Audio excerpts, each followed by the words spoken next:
Famous. Yay.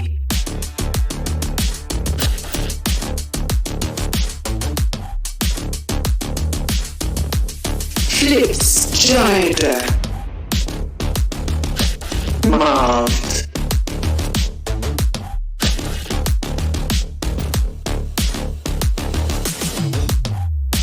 Blaze King. Finesse.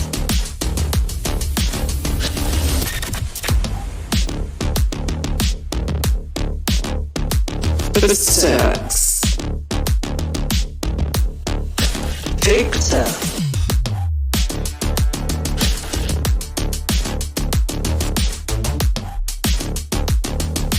Table 2. Crashies.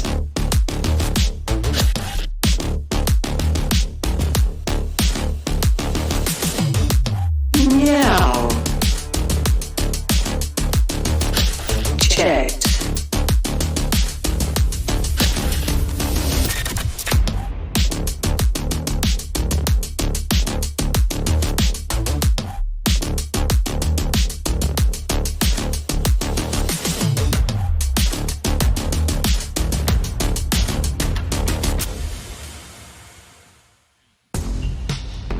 One, I was really hoping that Meow would fist bump the air.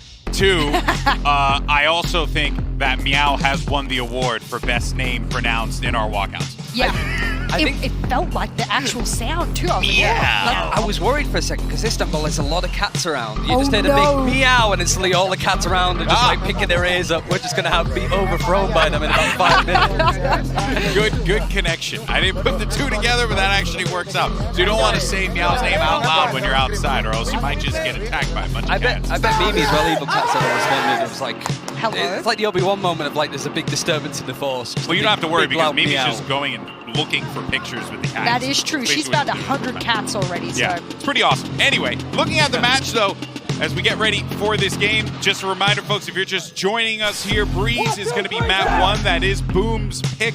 Boom have had success on this map in the past, and let's see though what ends up happening here. Ryan. Really, on paper, this is an enormous uphill battle for Boom. It's their first time at an international event. They don't have experienced players even. It's not like, you know, experienced players being put together for the first time. They just haven't faced this level of competition before, except for domestically. It's a toughie to face off against you in your first international match, but we'll see what they come into here. Victor dashing into the wall to start things off. Bit of an advantage for him. He's not going to be able to cross up any of the crosshair placement, but Spike going to start to get planted now. Plays ready and waiting. A swing out to the back of the side. That's the bottle. The first one's going to be traded, but the flank being caught there. Blaze King was looking for opportunities, just pushing through. Optic seemingly just cleaning up the stragglers wherever possible. And FNS staying alive and dealing with that flank allows the Viper wall to still come back up.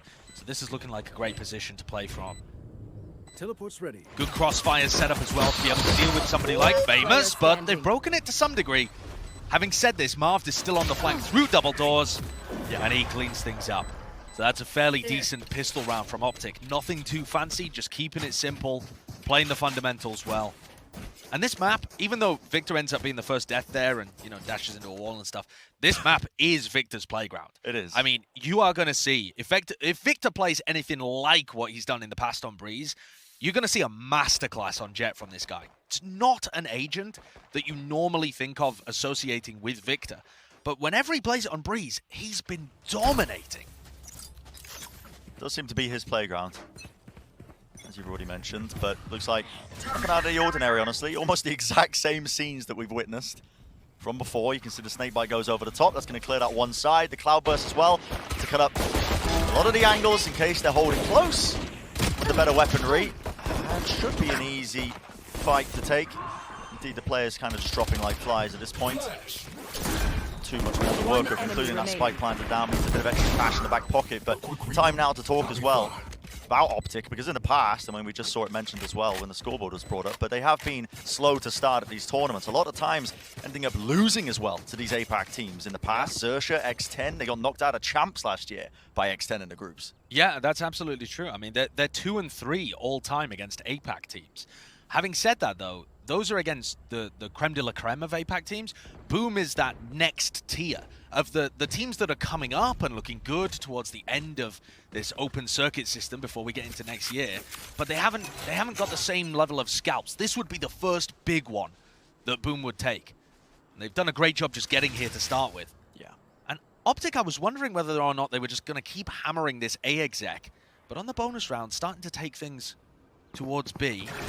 And just bursting in. Yeah. I mean, Marv building up the null command so early. Massive ultimate to just try and expend and get right in there, but Famous has already removed 2 of them in this crossfire setup again. Down B. See Berserk's just holding that one angle. Make sure that they just mow them all down with the rifles in their hands. Enemy remaining. And easily done. There you go. A bit of confidence back. You can hear them screaming across the stadium. Yeah, and that's Boom with their first round on the board at a global event. There's not going to be a feeling like it, Brent. When you get here and you're just waiting for that first moment of excitement and you realize, yeah, you can beat your opponents. Yeah, You can go toe-to-toe with the top dogs, these guys who you've seen performing in the finals, winning these big events. And that's what they needed. that was the bonus round, though, for Optic. Now they've got proper rifles back in their hands. Looks like they're going to go for some kind of A split. Might just be taking mid control, though.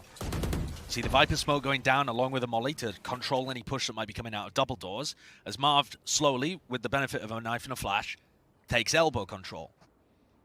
Take flight. Yeah, it's very slow and steady for now. Forcing out that drone from BlazeKing just to get a bit of mid-round information. It is destroyed early, though, so could still be a player lurking up halls. BlazeKing doesn't quite know that, but... And they've done a good job at the beginning of this round, Optic, to stop any mid-aggression. So Marv has an option here to go for a flank through double doors, but is choosing to reconnect with the rest of his team. And now all 5 Optic players bunched up on A. But without that mid control, Boom are reluctant to stack the A site. They're still playing a very spread defense. Now just opting to try and go for a bit of a contact play. That was just spam. Right through the wall, flash over the top as well. Doesn't quite connect. Someone needs to deal with a dart, though. Pushing in between the pyramids. That's Victor. He's claiming these kills. A couple of shockies coming in. Dangerous situation. Dropping a couple of the players down very low. In fact, look at that. Warbang kill straight to the cranium. Famous claims another. And he got a 3v3 with Victor again, going for the reflank. Good trade by Famous, who's now the sole chamber on the board. And they are worried about that mid flank. Victor is going for it. Yeah, he's dead to a single Vandal bullet. Wall going down, though, that opens him up to a couple more angles. And you're right, Victor, he is low. And now the pressure's on him, honestly, to get stuff done here. But it's not really being watched. Holding it, patience, the discipline. Not going for it. Within the shots, though, half, and he was just holding it. And I think there's going to be questions about the way that Victor played that one. I mean, from our POV, it looked like he could have had an opportunity to grab Berserks, and then Famous is weak on the spike. Yeah. Not in a position to trade that kill. Of course, Victor's weak at that position, but overall, a good round from Famous. Famous, the new addition, is not even officially a Boom member. No. He's on loan right now. This guy is a sub. But he has taken over this big fragging role for the team. He actually plays a ton of different agents, the Raze, the KO, the Chamber, the Sova. But it's allowed their IGL, Flipsider, to take a step back. Flipsider used to be a very hard carry player for Boom. And now he's given up some of those responsibilities to Famous, who has just drawn Boom level in the series. Yeah, I can't emphasize enough how big of a player this guy has been actually coming in for this team. It's made all the difference in the world. Yeah.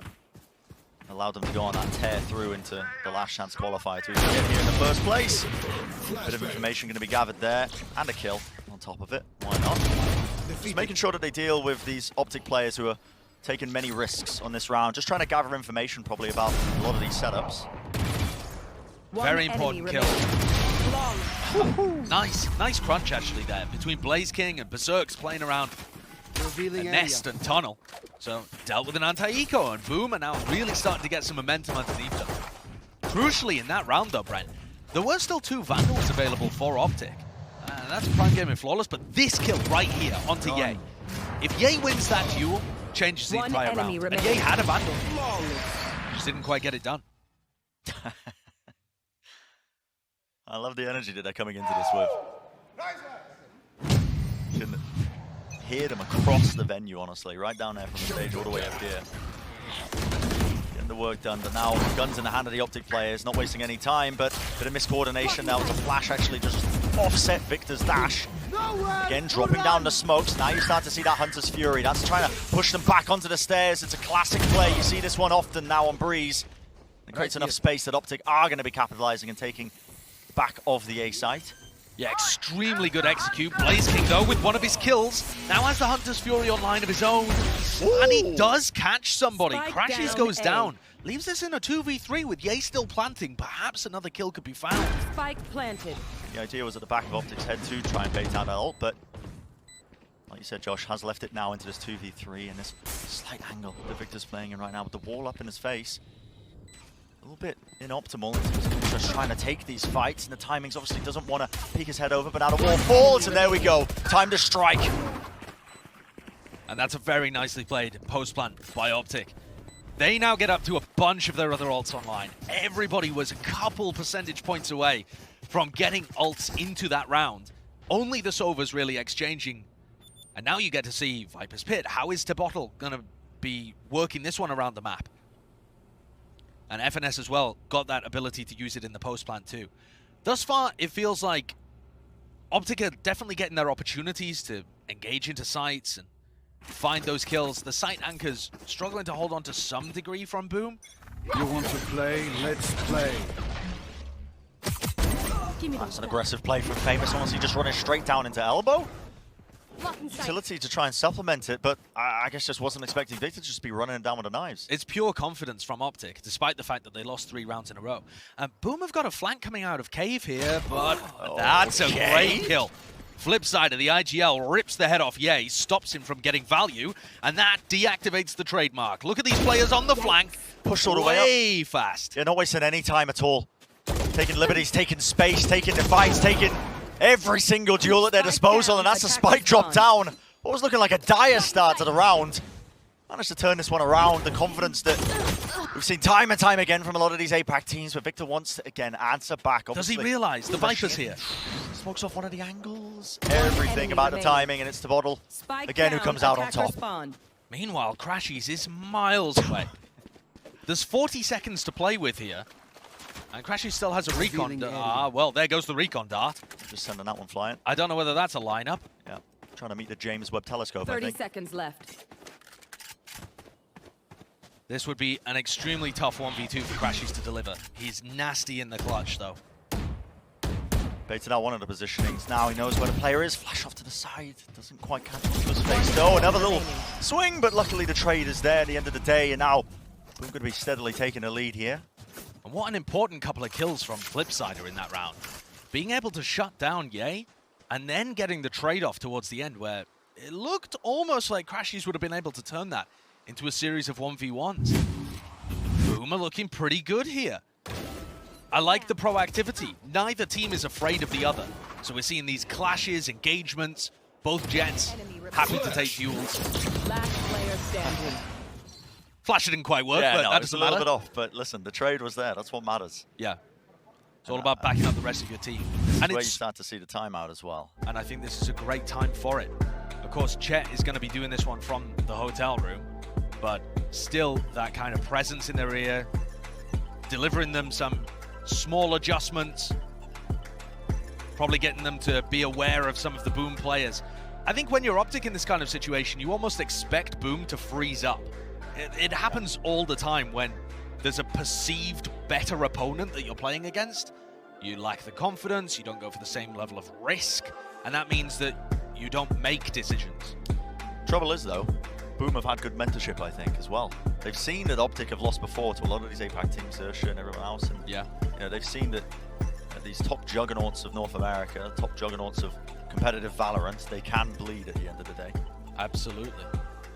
And that's what's been incredibly impressive about some of Optic's runs, is that they don't look immortal, and yet they still end on the podium, or even winning it when it comes to Reykjavik.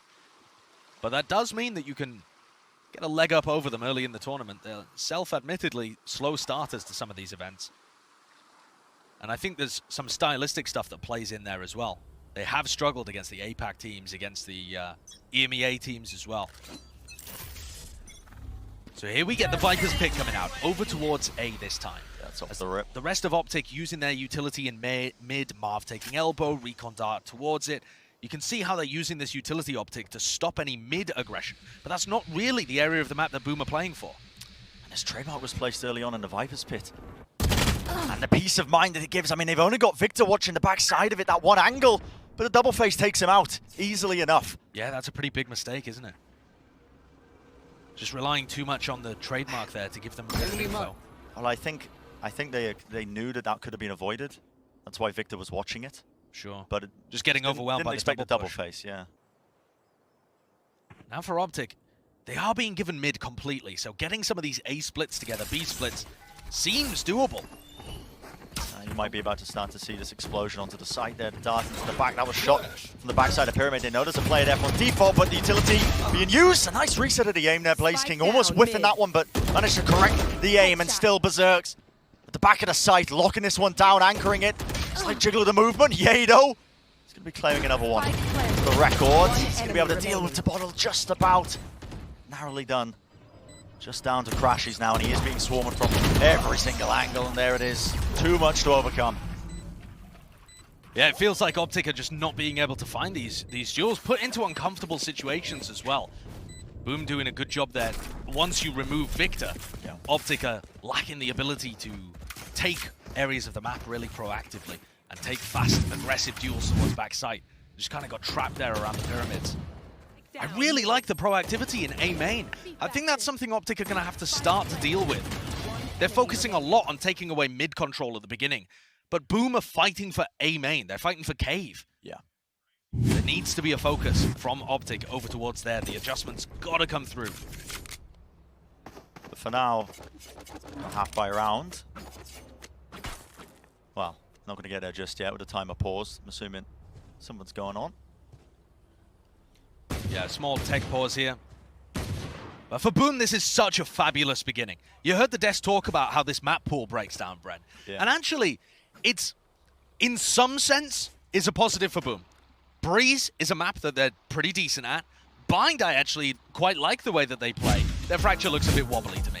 But they have two maps that I think they quite like in this three-map pool. Sure. On the other side of things, though, Optic are good at all three of these maps. Their Breeze, Victor's been on fire recently, and all of their Breeze maps have gone very well in their direction. Yeah. Fracture, they were the team that invented the meta on Fracture in terms of neon comps. Yeah. And yeah, they haven't been on top of the world recently, but their Bind literally is, I agree with Ryan, the best in the world right now. Being able to beat, Paper X, be able to beat FPX on that map as well. So you're actually getting a clash of these two teams on familiar territory and comfortable territory, almost for both. And if Boom are able to bring it here on Breeze, that gives you possibilities that they might be able to battle on other maps too. I think it looks really interesting. Because Bind, I think, listen, Optic, great Bind team. If we go to that map number 2, I'd be assuming, making assumptions there, that we'd end up on that third map, which is Fracture. But, as much as we say that it is Optic who kind of set the meta a little bit as well with all the neon comps that are being run on that map these days, that's commonplace. And at that point, a lot of teams know how to play around it at this point. Yes. To this point, when Optic were dominant and when they were innovating and playing a lot of those neon comps, teams didn't know how to offset it. They didn't know how to work against it. But this is a bit different this time around, later on into the year. I agree completely. I mean, Optic were talking about in their press conference after losing Copenhagen that it's really difficult when you make deep runs in all of the tournaments to get out the other end and have enough time to invent new stuff and to be fresh and ready and prepped for the next event. They've had some time heading into champs, and I think that's a big question. Do Optic have innovation for champions? Really Are they going to beat meta leaders? Yeah. I don't think this series is going to tell us too much. Nobody is really doing too much innovation on Breeze apart from Paper X. Sure. And I mean, that's just Paper X things. And then Bind, you're expecting the comps to stay in the kind of area that they've been. Maybe Optic have something new for us on Fracture. We'll have to wait and see if things do go to a third. But here on Breeze, it feels like Boom have got a great idea of what to do against Optic. The cave aggression is working very nicely. Yeah. I think another point too, Brent, is just that these players on Boom are actually winning duels. I think that seems like such a silly point to make when we're at Champions, but when you have teams that have only ever competed domestically going up against some of the best players in the world, yeah, the desk, I mean, Jess talking about Marvd being potentially the best player in the world. I think he's definitely in the conversation. People have had Ye in there as well. Victor on this map normally goes crazy. If you're able to win duels consistently and keep these guys to like a 1 KD or under, that is... It goes a long way. It's a must. It goes a long way. And really Boom are does. At doing the end it of the right day, Valorant's a shooter game. So you've got to be able to click on the heads, as silly as that is to say out loud, but it's step number one of the equation. And honestly, from the get-go, felt like when Boom ended up converting that bonus round, you could feel their screams across the arena. That's the kind of thing that they need to get under their belts early on. Yeah. Knowledge in their heads that they can bring it against one of the top teams in the world. If you're doing a rundown of the Boom squad as well, in terms of heavy hitters, just for anyone who hasn't watched any Boom games, you know, maybe the APAC schedule doesn't quite line up with when you're away, but Famous has been brought in on the loan, and he is now a big hitter for this squad. Oh, yeah. Especially when he's able to play the chamber, or you'll see him on Raze as they go to bind, probably. He's going to be able to have these big moments. But Flipsider as well is another player to really take a look at, because he's got some great fragging. He IGLs for the team, and he's right behind Scream as one of the hardest fragging IGLs we have at Copenhagen. At Champions. He's a top 5 carry player when you look at how many kills and first kills he gets. He just does so much work for this squad. That's why they call him Egg Diablo in APAC. I mean, listen, me and Flipsider, we share something. Yeah, there's looking a like common bond. Looking like an egg. Sure. Unfortunately, I don't frag as well as Flipsider. Even an unreal amount of bowl people in this broadcast. I mean, I don't know if sometimes I'm looking around, we're in the green room, and I'm like, wow, there's a lot of light shining in my eyes. But anyway, let's get into the game, back to it. After the tech pause, obviously this is being a half buy for Optic, so the usual play here is, you know, take some liberties with it, try and find out where the defensive setups are leaning towards, trending towards, get some information to work around for the round where you're going to have an economic advantage, but that's just the discipline. The crossfire watch down, obviously the rifles favoring Boom there in that fight. And again, it's A main aggression, right? That's the exact same kind of thing. It's not pushing all the way deep in game, but they're fighting the choke points instead of just sitting back at the pyramids. Yeah. And that is going to be something that Optic have to adjust to. Boom are running away with it right now. They've come in with a game plan, and it's working perfectly. Yep, another Prime Gaming flawless. This next round, though, is going to be a large tipping point when the money's now online for Optic.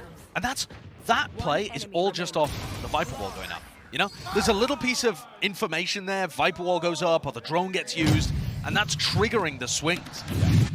Because half the people are going to have utility in their hands, or getting set up to... they assume that the choke point is just free. But you're now looking at this upcoming round right here.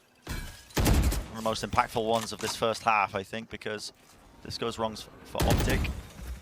So having different takes, and you can see the mid-aggression. Little flash play around the corner. It's Crashy's dealt with easily enough. FNS now is going to be facing 2 of these players who are still locking down that one angle. Flipsider having an absolute field day. And again, the duel's just being taken, the duel's being won out. It's up to Victor to try and make the most of it, but now just Ye left alive. Operator in his hands against 3 opponents. Very difficult task, but he's pulled off even stranger things, hasn't he, in the past. I think this one might be a bit too tough. The crossfire just looks so good. And that is just a bit of running. Oh, that's just disrespectful as well. And at this point, Josh, honestly, we just got to keep reiterating and hitting the point home.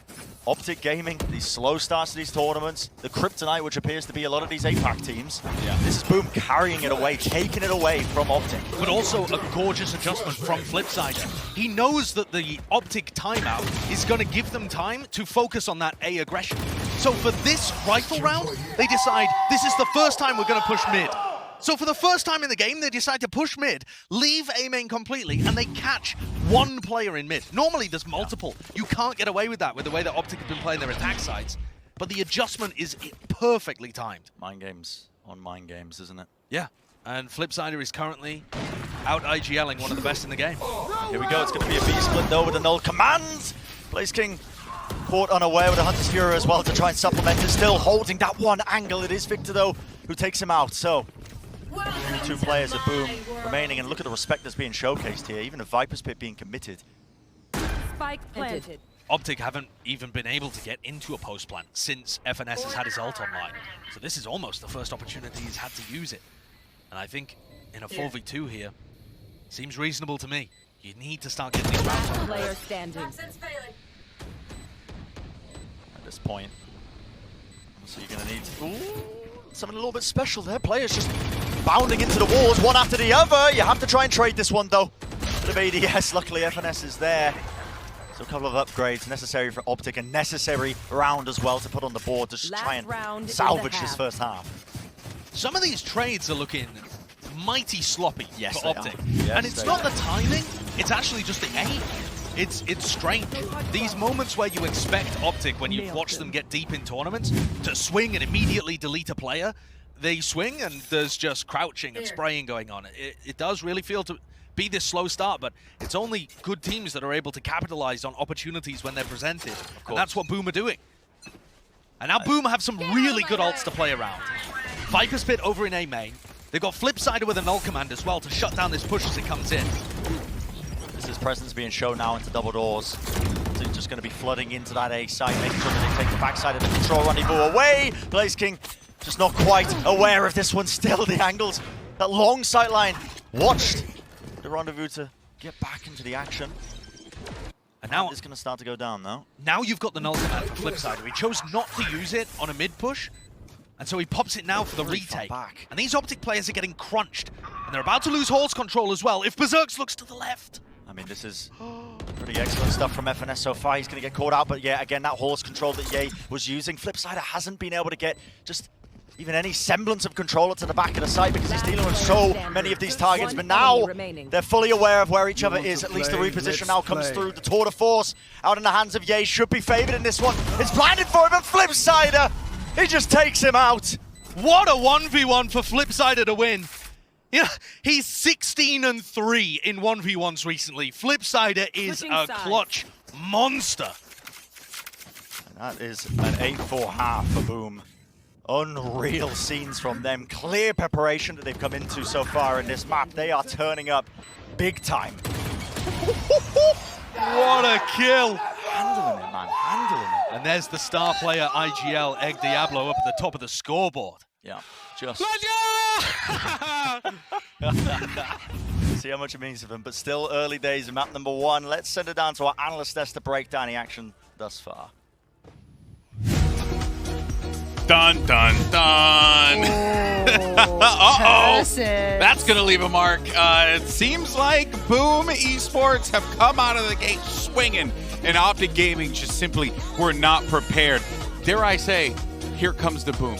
Here comes the Boom. That's a saliva and song. And it's the Boomer that came up with it. That's right. It's the Boomer who came up. I'm cheering on. I wish I could change my prediction, but I'm definitely going to get memed on now. Let's talk about this player that's coming to this team, just famous. Yep. He's made quite a name for himself so far in this one. I mean, the first quarter of that map, it was all famous. And in fact, he's probably made himself rather famous considering the debut that he's been able to propel Boom into on the international stage. A little bit of a fun fact about this man. Back in his previous team, you know, VCT, Indonesian scene, you know, not the biggest of VCT scenes, but enough that he was playing Raze at such a level that the admins asked to look at his computer.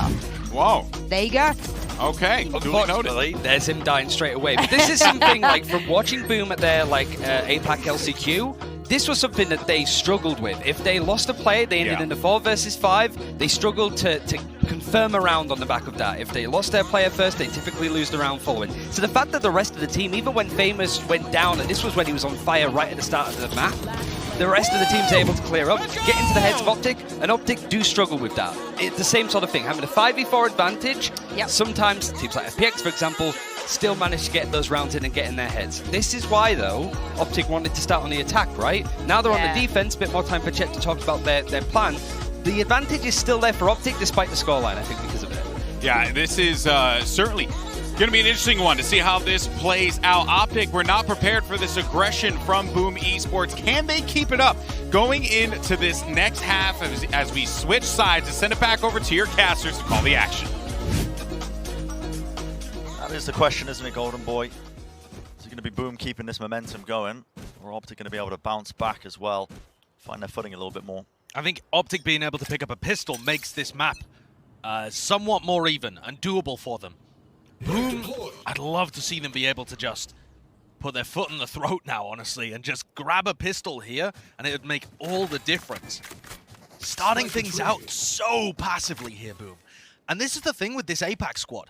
They're not crazy aggressive like Paper X, but they're not always super slow as well. Yeah. They do have a range of tempos that they can play with, and they look relatively comfortable playing both. This, quite a slow start, and now moving into a B execute. Can Optic hold on? Live against the side, that is going to be tagging onto two of the players though, Victor. Now the pressure is immense and this guy is under! Still gets away with 2 kills. Here's that 3v3 though. Actually, Victor was traded out, but the players have already swarmed their way in. The wall's going to get dropped down. Yeah, just holding close to that wall, looking for the right angle, the right approach. He bite into the shock dart, no targets. Nice try. Almost an attempt. And Optic are now thinking about whether or not these guys have been able to escape from B. Yeah. There's only 30 seconds and Optic are committing now. You push past this wall, you have to be so careful. But there we go, it's a flash play to try and make it work! But it's Optic who are the ones who are ready for it with 25 seconds left. No more time really to make any more mistakes. That's a pushed up position there from BlazKing. Do they expect this one? It has to be the plan coming through. Is this going to be forcing anything out of them? Pure patience so far from Optic. The spike does go down. Dart close, that's going to be forcing a bit of a wraparound now. BlazKing forced to take this fight out. Crashes will win it out with the Ghost. Just up to Flipsider. But again, that discipline. Yeah, just not overstepping himself through main, and even when he does, he knows if he fails, the teammate's going to be picking up the pieces. Optic have been in these situations where they're down so many times.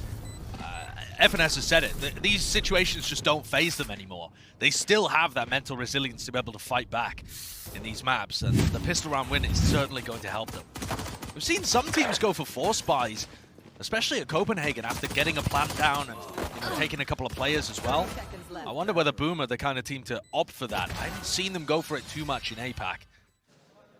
But it might be a decent idea at this point. Choosing not to, though. Keeping the classics on board. And this will draw things level if Optic are able to convert within 2 rounds. We did say for Optic, honestly, the pistol round winning it would be pretty vital in terms of them being able to get this comeback online. It's a deep knife that's going to be used in A main there on the defensive side, and Halls is still being watched down as well by Victor with the Marshall. Always going to be favored when he's watching this one. Slight jiggle of the movement. I think he expects it's a bit of a bait play. Yep, it is. Whoa. And yet still Victor almost just doesn't quite come out on top. Dropped down to 8 health. I think that was a headhunter wallbang headshot there. And that did so much damage. It's going to be put in a bit of a squeeze now as well. He's going to be rotating, positioning. The wall's still going up. Has to dash to the side there. Victor, he is still so low.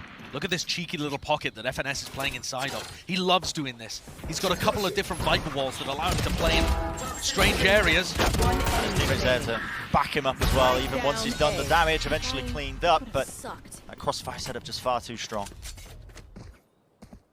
BlazKing was doing an interview with Yinsu before the event kicked off, and he said he talked to Forsaken and Mindfreak a little bit about playing at these global events, and Forsaken and Mindfreak, the other Indonesian players that have done so well globally, said, you know, Optic, these guys they're human too. You can beat them. As long as you don't play scared, as long as you play like you do in scrims and tournaments, you can win. I think Boom have definitely demonstrated that in the first half. It's just about maintaining that mentality, even if you go on a bit of a losing streak. Yeah. Being able to win the anti-bonus here for Boom would be very important, but they start out at a deficit. Yeah, and trying to keep that lead going is sometimes one of the more difficult things when you're up against a team like Optic with the experience under their belts. They've been in situations like this before, and they are handling every single opportunity and gap there. Okay. I'll tell you what, that rendezvous is not very good anymore. The one that Ye is using, he had to extend himself pretty heavily. Really wide in that angle. The rendezvous range going down, making that a much riskier play. But he got his and got out. Victor's just been watching for that one. Okay, the trade is eventually there. In fact, as well, watching for these pushes out. That's Marv going to be at least fallen back. Has to spectate the rest of his team now from the bench. Yeah, Victor and Marv playing to overflank to try and find these players in mid and take the duels against them. Just create openings. It has created an opening, a big old gap on A. And in the retake, you're wondering whether Optic are going to be able to retrieve maybe some guns, some Vandals from somewhere. It looks like Ye's going to make his way towards one, just making sure that the place is clear before he grabs Vandal and upgrades from the Marshal. Yeah. But they have no idea where Blaze King and Tabotal are. Decent amount of clearing being done by the Boom players, so watching around main, you can see Ye wants to just at least hold that angle for the time being, and now you're going to start to see them take a bit more space, pushing up to double doors and squeezing. So Dart is going to go against the Pyramid, which modeled everything on that fight that he just took, and he does win it out. With FNS down, this becomes more than winnable. In fact, look at that. Bit of Viper's Pit placing does with the Dart a little bit. It has revealed his positioning. He needs a bit of help. This Viper's Pit honestly doesn't quite help him. Tabolo's going to have to swing into this one to try and secure it. But half of the diffuser stuck down, and trust in their teammates. That's Optic winning out the round. Very nice play by Optic there, keeping calm under pressure. Crashies is excellent in those kind of situations. And then with Ye to play alongside, it felt like they dealt with that one pretty perfectly. Cool, calm and collected. Yeah, cool, calm and collected, absolutely. It's a nice idea to throw the Viper's Pit down and make it possible that you could pop out from a different direction, but it just wasn't close enough to where the spike was. And it blocked off the sightline. That meant that there was no crossfire from bricks to the back of the site. And now comes the test for Boom. You got out to a hot start. You were 8-4 up in the first half, and Optic have started to draw things back level. The energy's a bit down, not cheering as much. Can you keep calm and focused even when your opponents start to go on a bit of a streak against you? And this is where that inexperience gap starts to showcase itself, doesn't it? Or it certainly can. Yeah. It depends what these players are made of, or what advice they're currently getting from their coach as well. I gotta say, he looks drippy. Yeah. Great name as well, Meow. Yeah, I mean, he's got a phenomenal name. Yeah, incredibly fitting for us being in Istambul, but that's where they are going to be looking for answers, honestly. Yeah, I think these kind of scenarios are where you separate the wheat from the chaff, honestly. And this is where experience does matter. I'm looking at Famous, sitting at 8 kills. I seem to remember him being on 7 very early on. Yeah. 3 rounds in. There hasn't really been as much impact from your chamber play on the side of Boom, so... It's also a bit tougher to get that kind of impact on the attack side now. Yeah. Unless Berserks is making a huge amount of space. And they haven't really been playing, you know, super hard exec kind of styles. They've been more slow-paced at the beginning of the round and then trying to mid-round a lot. Which I think that leans into how FNS likes to play his defenses. Yeah. A quick burst now into the A site. It's a dash forwards, though. The rest of Boom not quite taking the space just yet. Eventually now making their way through the choke point. I think they were blocked off by the fragments actually that Marv sent through. But the wall's going down, and that's right. The Flipsider was trying to reposition it, opened himself up to the Optic guns. Famous is so far away from this action right now, on the latest of late flanks. He's going to move on right now. And the rest of his team has to buy time. They're going to know he's there as well, though, because the trade line set up, and as the wall goes down, it's all just inopportune timings from top to bottom. And is this really going to be the game plan right now? Blaze King, he's got the setup for it. Famous wants to take a bit of a high ground approach again, just from that mid angle all the way through. Snakebite's dropped down on top of it. Okay, damage is being done, but you're just white-swing into this one. The utility, there's a dart stuck in his head. And he needs to try and stop and deny this defuse, but not enough once more. Time was so low there. A decent job from Boom to try and delay, but eventually Optic, they are a bit too well drilled, I think. That does show, however, that Boom have some post-plant ideas that could get tricky in certain rounds. There wasn't quite enough time on the clock this time. But there was... I mean, just seeing the recall dart stuck in Crashy's head. They had a snake dart combo set up, the snake bite and the shock dart onto the spike plant, and then they also had Famous on that late lurk. He wasn't trying to go double doors, he was trying to get on top of that wall in mid so that he had a sight line. So certainly a set play post plant.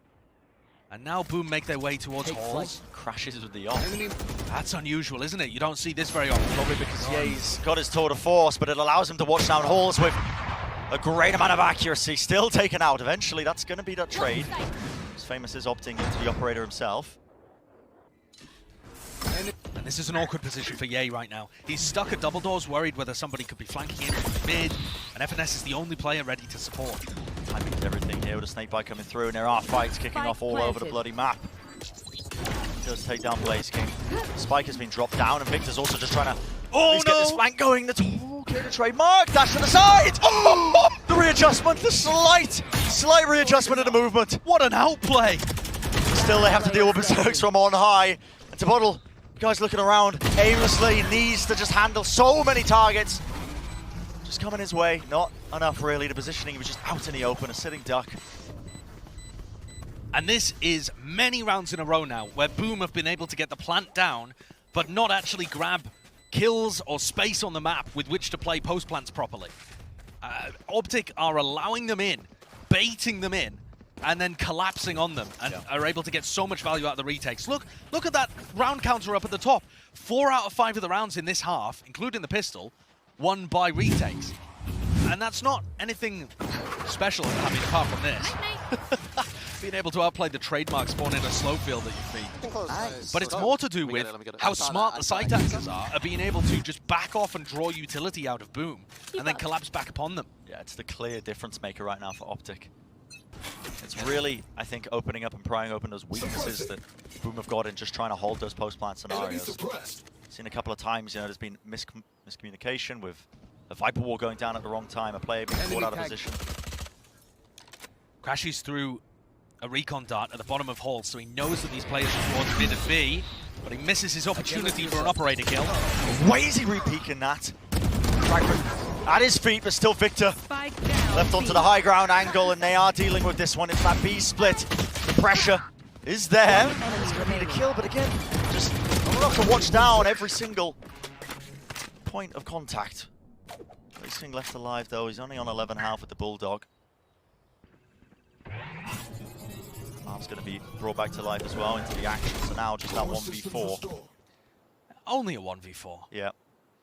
But this is a mountain of rounds that are starting to pile up on the back of Boom. One after the other, that knife gives great information, forces to swing out of Blaze King to make the most out of it, but that is 6 rounds in a row that Optic have put together in this half. It's out of their control. It does appear to be that. And while Boom had a great game plan on their defensive side, that cave aggression was working really well, and then they threw in a bit of a mid-play to add that extra layer in there. Now it's Boom that we need to see adjust. Once they get guns back in their hands next round, we need to see, once you get the spike plant down, do you have an extra play? Another little flash that you save to get yourself deeper into the site, or be able to retake that yellow position on A, or do you have a Halls reflank? There's got to be an extra layer here to their post-plant game.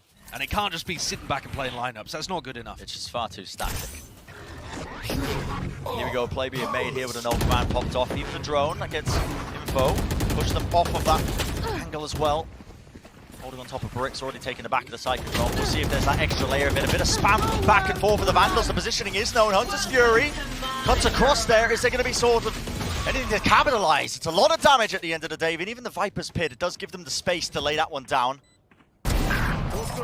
And I think that's the extra layer that they were really missing. You got that ult from Blaze King that pushes forwards and attacks the Optic players that had given them that space. You saw FNS playing in that same position he's always been in, back yellow, but this time facing a Hunter's Fury right in his mouth. And that does make a difference because it creates more space for the Boom players to get set up, to be in their post plants and get the Viper's Pit down. Enough of them surviving as well. They get to carry all of these guns into the next round. Very important for them. And critically as well, they finally get that round on the board. I gotta say, I wasn't expecting Crashies to be using the operator in so many of these defensive rounds. Yeah. It doesn't really have too much of an impact in this one. It's more to do with the Sova on the other side of things. Look at how much that relieves the pressure from the rest of the people playing around Pyramid. Those retakers don't have anybody to work with. Ye loses his trader that might have helped him contest the Viper's Pit. It's just that nice extra layer that we were really looking for. That was Now the Large operator's dump. been passed to Victor. Here, Yeah. This chance is more regular. Large dump of ultimates from Boom Esports into the last round. And you're all right, Josh. They're trading around the operator, so Victor's going to be having it in his hands. That's just a pre-fire angle. They're watching for the dart or a knife that might have come up just over the edge. Yeah, and actually you've got a double op setup too, with Ye working his tour de force over by elbow. Neither of them on A though. The game. It's going to be that standard play that just comes through. The flash did not quite connect from Marv, but still the gunplay is precise. So it's going to be removed. That's going to be the Blade Storm as well from Victor, just offloaded, and that target, again, critical information. Lights them all up. They're aware that the Boom players are trying to work their way through, but look at Tabottle. Guy's an absolute maniac just in the middle of the pyramids. He's doing all sorts of damage. How did he get 2 kills there? Just running rings around the Optic players. Live. And this is a rough retake for Victor with the op. At least Ye has the Vandal he can still work with. But for Victor with the Blade Storm already expended, this is going to be a tough one. Yeah. And it feels like Boom have found that extra little piece to the puzzle. The little bit of aggression that they need to stop the Optic players being comfortable in the retake. Reflank from Famous. Great timing on that one. Still have to deal with Yado at the back of the site, but it's a difficult one because look what's coming. Straight for that spike. Shock darts laid down. And even if the shots didn't quite land there from Blaziken, still would have been a 1 round. That's going to be evened up now 10-10. So finally, again, putting another one on the board. And there's the aggression from Tabottle. And that's what you need to see. Somebody pushing past their post-plant kind of stuff and harassing the players going for the retake. I said that had to be the adaptation that was thrown in, and I think Boom have done a great job at addressing that. It's always easier for us to throw these ideas out there. We see everything that's going on. We have the complete information. Flipside is only working with half of the info, and that's assuming they're coming well. But I think full credit to Flipsider. He's been calling some excellent game plans and adjustments to keep things level against Optic. Staring at another tech pause here.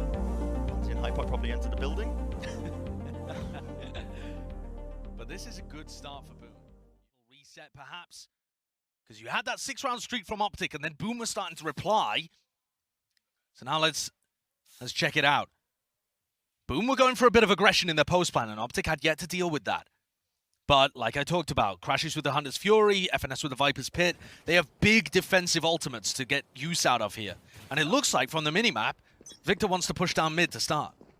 A bit of a setup with the play being made there. There's going to be a flash down across the ground, even a knife being used. And that Viper's Pit over towards the main choke point. So locking up and taking up a lot of space early on. I mean, look at how far Victor has pushed all the way into the bottom of mid. Yeah, they've got tons of information right now. Viper's Pit locks off B, they have mid info, Hall's info, and 2 players stacked on A. And it's that deadly duo of Ye and Marv, too. In theory, it should set him up quite nicely. With the Viper will drop down, though. You can see the smokes being used to try and, again, lock off the areas. Even a deeper flash just to try and make the most of it. But Ye was just holding that one angle down. With the operator in his hand, it is going to be that return. That fire from across the map. The Hunter's Fury, again, lets it rip. And it supplements it one after the other. The Optic Gaming guys, these players finding countless opportunities. More than ready for the push that was coming their way. One enemy remaining. That angle just not quite being watched. Not quite being watched at all. That's Ye running away with it.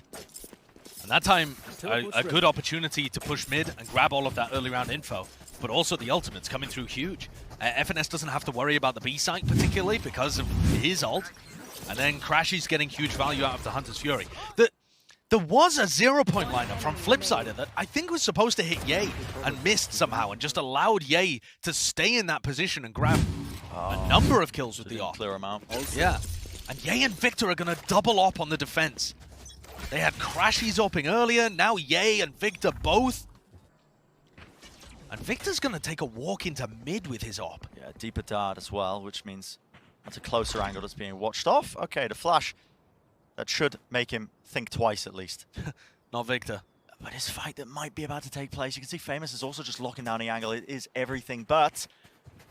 In information really being given up, and no one holding towards the B side of the map means that, okay, they have to be cautious of the push that comes through. Little fake. Yeah, the drone to try and fake that this could be the A push, but the spike is going in a completely different direction. This is risky, though. Unfortunately, the drone got cancelled so early that the Boom guys are not ready to go for the B hit. Yeah, they really had no space prior to this one as well. It wasn't like they were ready for the setup, but still now going to be starting to work their way in again. The dash up close and personal, but yeah, still not being dealt with, but the pre-aim, crosshair placement not quite exactly where it needed to be, and guess what? BlazKing's also going to be late lurking over towards the A side. He's pulled Victor and making sure that he has to deal with him. Spike is going to get planted, though. It's a fight on two fronts. This battle that takes place, Victor is just going to be evacuating now and trying to play with the retake with the rest of his team. And this late lurk from BlazKing is going to be so important. If Crashies is able to deal with Berserks, that would be an opener at the least. Time is of the essence, isn't it? And he doesn't have a drone, doesn't have a recon dart. They're just going to have to walk into the bottles. Viper's Pit, he's all over the place. Yeah, I mean, that just rebounded right off his body, I'm pretty sure. Quick tap onto the spike. Bottle clears it. Nobody's on this one still. Another round of things, just trying to get half onto it. The Bottle gets two! One after the other. Lined up for him, and now time.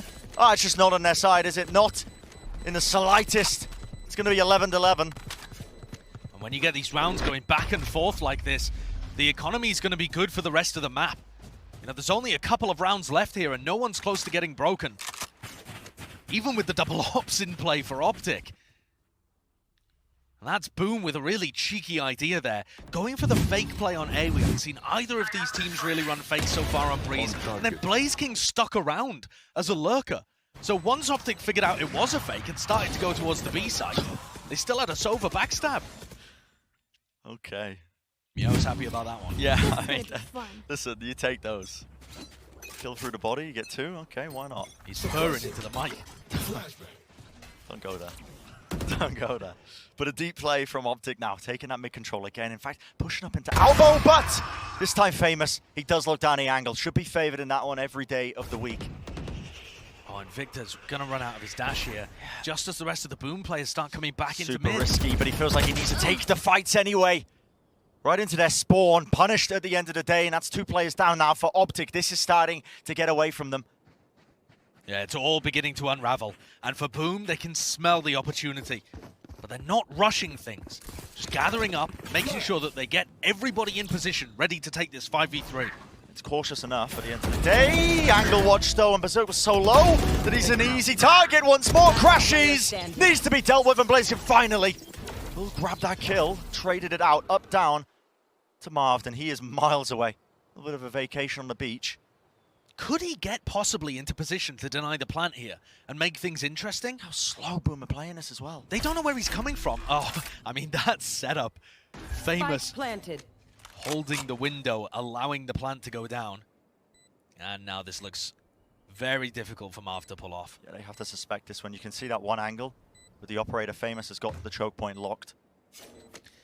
And I think Marv is going to end up having to save this. If you look at the credits on board, FNS would have a bit of a funky buy. If Marv can get to the operator, that would be even better. To save that weapon coming into the next one because it is so important.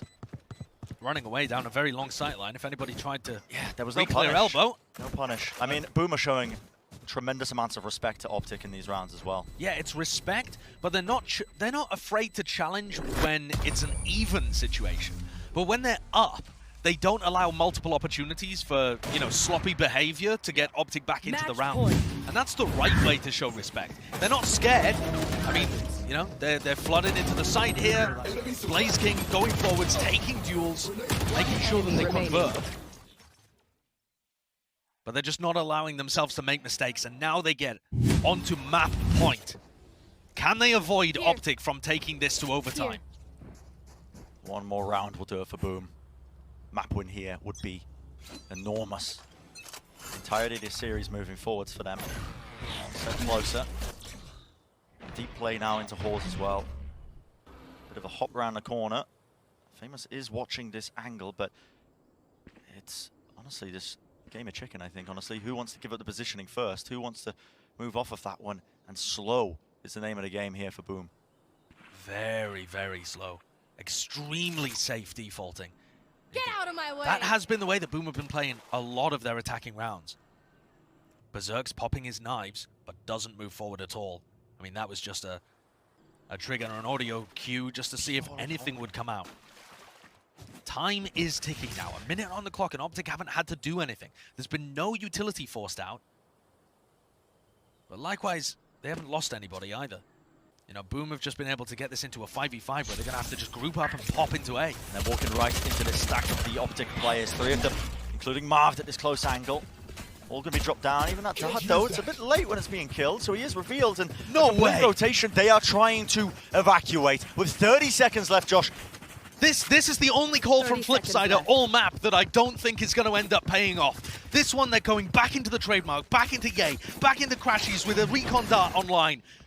They have 20 seconds left. And that's that recon over the top, the trademark as well. It's collected it. Still, it's going to get traded, but they have to deal with Crashes at the back of the site. And this guy is a nuisance. A thorn in their sides with the spray down. Blaze King is dealt with. At least the spike's in play, but 3 on board. And the 4th, well, he's looking for it. Famous. Now one angle, the operator doesn't quite get the reset. In fact, Crashes, he's going to be offloading that. The Hunter's Fury, they're pushing him up into the angle. It's a South Flash. It is chaos and pandemonium. But it gets the job done. That's Optic. They do bring it to that OT. And after such a good map, where Boom were outplaying Optic and manipulating their defense, finding really good opportunities to break the default, I think they just overcooked it. They just overcooked it in the final round where they could have won the map. Yeah. That 30-second pivot where they had Marv dead to rights, honestly, in that close right position. Just Marv was in a one and done if they decided to commit to the A push. And instead, they back off and go straight into Yay and Crashies. The first round of OT taken now. For both of these teams. For Boom, you're going to be thinking going into this one. We had so many opportunities. We had such a heavy lead early on. At least not over just yet. Optic taking a timeout now as well as we head into the first round of OT, making sure that they make the necessary adjustments. Of course, the side's going to be swapping around. Yeah, Optic are now on the attack side, and one of the big themes, again, I'm going to reiterate, from Boom's defense, was that Boom were pushing Cave. And sure, they had a couple of rounds where they mixed it up, but if I'm FNS thinking about how I want to approach this, I'd either be going for a quick B pop or leaving multiple players over towards A to deal with any kind of A aggression. And it becomes such a heavy mind game once you get into overtime. Are they going to do the same kind of stuff they did in regulation? Are they going to mix it up? What should our strategy be? And FNS has been in these kind of moments many times. That prior preparation that you come into a map like this with honestly goes out the window to a certain degree. A lot of it will, for sure.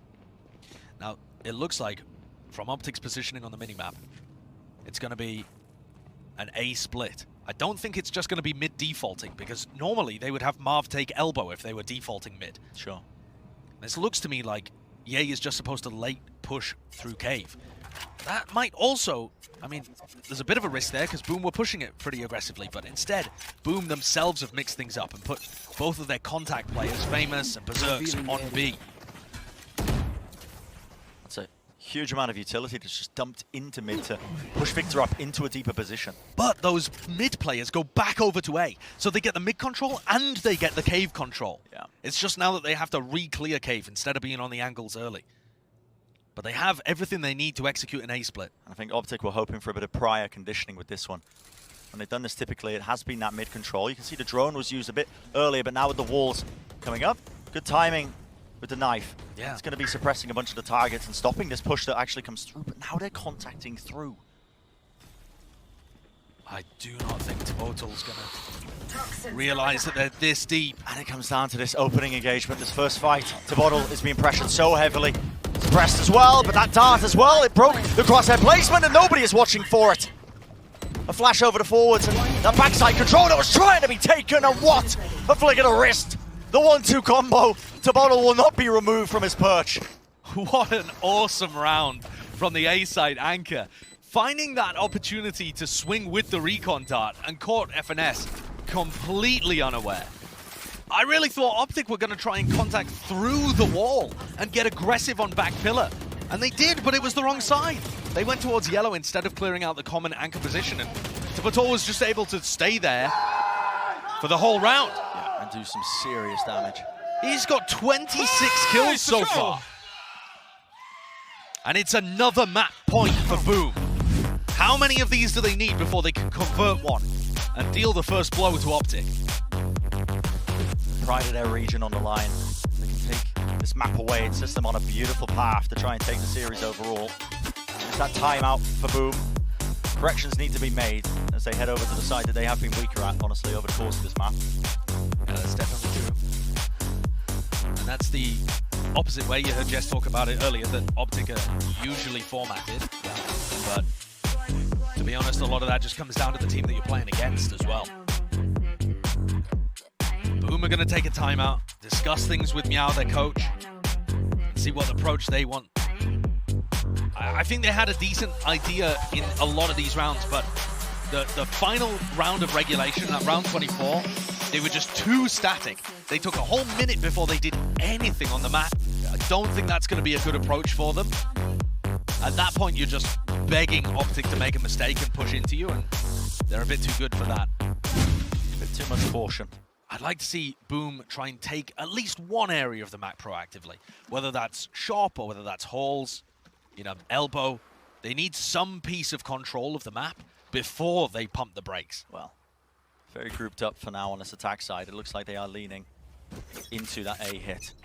3 of the Optic players are going to be watching and holding these angles, including Victor, who's got the operator. That's not the lineup. A whiff, yeah, that's not the lineup you were looking for. That's trying to block off the bottom section of halls, but with that messing up, it does remove one of the avenues that you would otherwise be threatening from, and that knife is beautiful.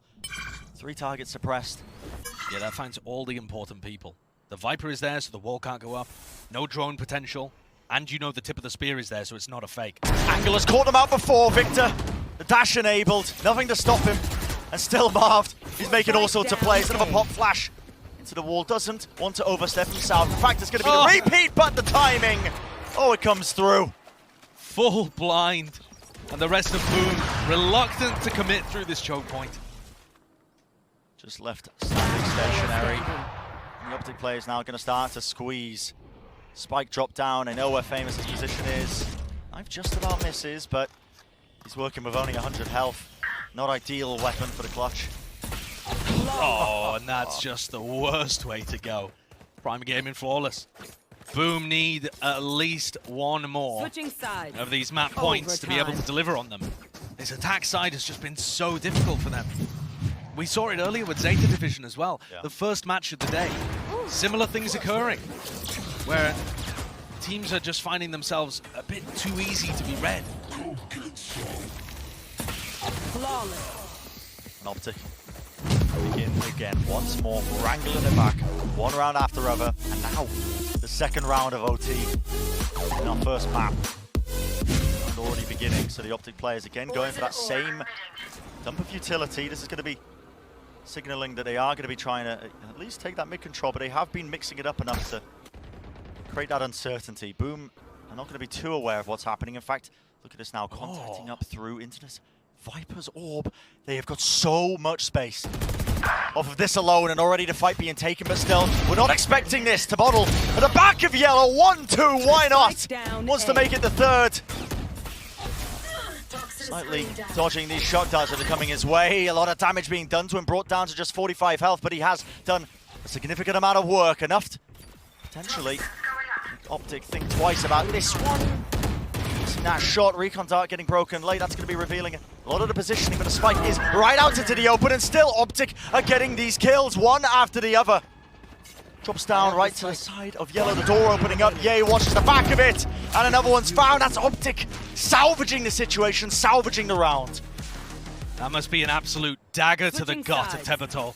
He's done such a good job in these rounds. 28 and 20. And he does an incredible job again at stopping that contact push through mid. It was a fake, gorgeously orchestrated by FNS, I think, with him and Crashies throwing down the Viper wall, throwing down the drone to make it look like it was a mid to B. And instead they contact in and meet the brick wall of the Boom Viper and still salvage it. Yeah. Potentially a heartbreaking into map one. within our sights. Optic have done a very good job of bringing us back, honestly, when they were at such a big deficit. Over and over and over again, battling against that repeated map point. Look at the disrespect here. Yay. It's pressed up from the knife, still holds down the angle, making sure he doesn't give up any of this defensive positioning. Yeah, crucially, the 0 point for Flipsider doesn't actually tell you which elevation Ye is on. So he's not worried about being pre-fired. And for Boom, they've slowed things down, but at least they have a portion of the map. That's what I was talking about earlier. At least they've taken elbow control. Unfortunately, their default isn't spread enough to stop any cave push or halls push. And Marvd has really good info right now. He's capitalized. Yeah. He's so deep in halls, and he's going to be giving all sorts of information. He's not hearing a thing at this point. No, and that's why there's 3 players on B. It's the right read for Optic again.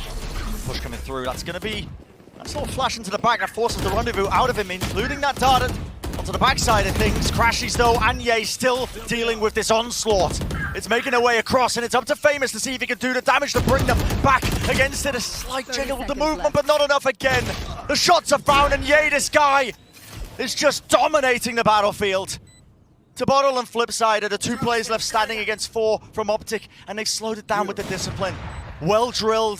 That's what the Optic players are. The angle's being watched. Tabottle, though, he does not expect to crash. He's still holding it to the side. How are Boom salvaging this? Oh, another incredible play from the Viper. He gets down the pit as well. Marvd just snuck his way in. Didn't get an angle. The fuse half already. The damage is done to Bottle. What a maniac. As much as Ye is doing for Optic, Tabottle is there for Boom. 31 kills. 31. Dragging Boom back into this OT. You should not be winning in that round, in that scenario. A 2v4 like this, you should not be winning this. Look what happens when he kills Ye. He doesn't realize there's another player there, and then Crashes makes a footstep. And Tabottle just reacts to it perfectly. Gets the Viper's pit online because he's fracking like a freak. And you can hear the Blaze King doesn't expect it either. Yeah. Some players, they just step up at LAN. And it's our 3rd OT. We're going back into it. I mean, we're 10 seconds in already. The pace, thankfully, is slowed down a little bit. But Boom are already pushing cave. This is what they were doing during their defense in regulation. There's a very passive trademark position here from Ye, as the rest of Optic have taken mid. But do they know, do they expect Flipsider and Tabottle to be here? Just re-clearing a couple of different areas. Just trademark out in the open, of course, but gives them complete knowledge, because FNS knows if this is destroyed. But look at where FNS is pre-aiming. It's not anywhere near where Tabottle is. FNS doesn't realize they're this deep. He's just going to walk straight into him. And across their placement, the patience. Ready and waiting. Why not? Easy. One after the other. Tabottle, this guy, he's displaying it all. The mechanical prowess, the game sense, and patience as well when it matters most. 14-14 is the round score, but this guy's playing like he's in a scrim. And that's what you need. That mentality is exactly what Boom need. She's with 1. Can Optic salvage this in a similar way as Boom did prior? Doors being closed, opened. No way. This way, that way. No way. And it's absolutely everything to dash around the side. Berserk, no, it's a trade. Oh, the whiff from Victor. He should have been able to grab 2, surely there. Just 2 players left for Optic. And it is a sideline lockdown. Crashes is a maniac like this. Yeah, you're not even ready to collect the kills if he fell, but it doesn't matter because 4 in the round. And Optic, again, a map point. Brand, it's another heartbreaker. Tabottle does so well to set them up into a 5v3, and yet they just can't convert even then. What an insane round by Crashies, though. Getting the jump kill there, and then finishing these guys off. Ducking behind the corner every time. I mean, that's icy. Look at that pop-off. Icy. And he's brought it. Again, that map point for Optic. Boom have been so close over and over and over again. They can't go down like this, surely. I mean, it's a heartbreaker. And this time you're seeing Hall's aggression, pressure. The suppression has to be the trade, and it is there. Yeah, he couldn't vacate the premises. Dash over the top. Taking control now, top yellow. Where's the rest of his team to support? There is the trade online, but the kills are even across the board, and they did not expect that late backstab from Famous. Spike planted. The trades have been good here, and Victor's cloudburst, Enemy remaining. and Famous hears it. He just rendezvoused back in time to be able to deal with the flank. You've got to be kidding me. And it's all down to Crashies. He worked magic in the previous round, but Blaze King's watching for it this time. 15-15. Brent, if I told you at the beginning of this game Switching that Optic sides. Boom Overtime. was going to go 15-15 for this map, would you believe me? Yeah. No, you Listen, there's a universe where I would have been like, actually, Josh, I do believe you. Yeah. The crazy thing is that we have seen these kind of moments from Optic before in the past, but every time you see it, it feels like something bizarre is occurring. And it is certainly bizarre. But Boom, and specifically Tibotal, is doing incredibly here. He's doing the most. Can he get another big round out? Just pure spam. Unloading the ammunition. Through his fibers. Oh, it's too much damage. I think Victor just walked into the snake bite. He was vulnerable up. This is one of the first times that FNS has used his orb like that as well. Usually it goes down on double doors to stop the push. So I think that just became too obvious. Look at these flanks. They're so fast. They're so fast to take this space now. Working their way through. And look at that. The drone cuts up one of the crosshair placements, but Marv was ready and waiting. He knew. Famous are going to come swinging through, but already the spike is down and pressure is being applied, but the Boom players are dealing with it. And it's all down to Crashies again. He was in a 1v3 before, now it's a 1v4, and it's not going to be enough. Boom, after rescuing overtime, get their third, fourth map point. Who knows at this point? I've lost count. But they make it here again. This time, Switching they sides. need to get over that finish line. Handled them too many times at this point. Planted. They did well to deal with. One less. The amount of times that FNS has been caught out by... FNS is killing a piece of utility, and someone swings at the exact same time. That level of coordination is really impressive from Boom. And a lot of the time, it's Blaze King's util and someone else swinging upon it that's got themselves into a funky position by flanking. I love the fact that Boom are willing to take these risks in OT. They're pushing out A main, pushing out B main, taking duels, taking fights. The patience in the prior round from Tibotal. So we're getting back into this one. Hopefully the last tech pause we'll see in a while. But this is it, map point for Boom. Yeah, another opportunity for Boom to be able to put this one away. Do they have what it takes? There's another time that Crashies gets knocked out of his drone.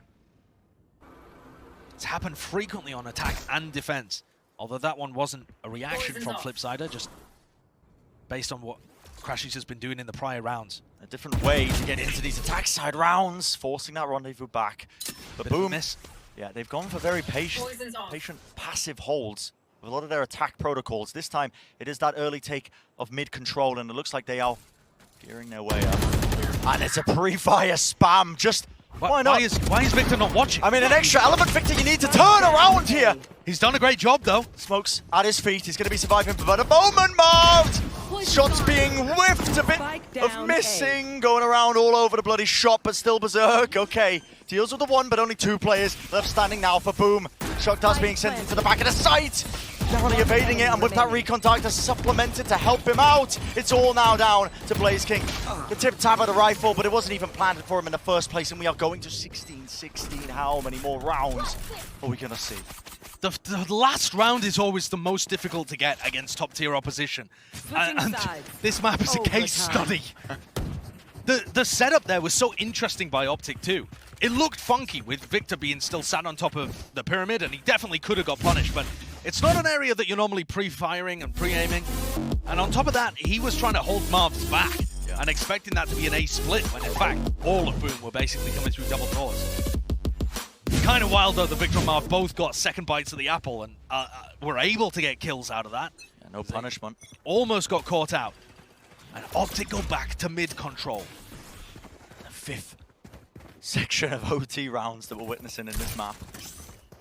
Wall to try and split across here. It's going to be going to the back of A. That drone does get the tag information gathered now. They know that the players are there. That's a bit of spam. Help supplementing it. Off the back of it, Flipsider. A nice kill to open it. Very nice drone usage from Blaze King. Once Victor gets tagged there, there's nowhere safe for him to be able to hold. Here. And that is going to be difficult for Optic. In these rounds where Victor dies early, It feels like Optic are really lacking the entry ability, but Marv's given them one. Not a traders there from Berserk, though. It's the same thing again. All over the bloody place, man. It's the same thing again. Flipside are pushing out through cave, and FNS doesn't realize how deep he's gotten because their placement not quite right. And it crashes again in a 1v4. I'm stuck in a time loop. Yeah, it's just the same over and over and over again. At some point, something's got to give. Something has to give here, Bren. Well, a bit of crashies with 30 seconds. Spike in his back pocket, flash over the top, knows the positioning. Tabottle's ready to play off of it though. Great timing with the swing, and that is going to be, again, another opportunity. How many times are we going to say it for Boom to take this map away? Look how nice this drone is. BlazeKing comes out, grabs the tag here, and no matter where Victor stands, obviously here he can get punished from double doors, but if he goes back behind the wall, he can get spammed from Nest. So it's quite difficult there once you're Victor, just kind of dancing around and trying to stay alive. Yeah. And FNS has his hands full right now. This has been such a tough map for FNS. I mean, he's 9 and 23, but so many of his deaths have just been, he doesn't quite know where someone's going to peek from or gets caught with a piece of utility that he's killing. And what will be the tipping point? An aggressive play for mid control. Victor's set up on that angle with the operator. There was a flash to help him out there. And boom, they've decided to take things a bit more slowly once more. It's a double up defense, and Ye's going to be the first one that they meet. Oh, he's watching his angle. He's going to look downwards. That's a Cloudburst, though, to cut off that one angle. He has to play into the corner. You can see the anti-flash. His back.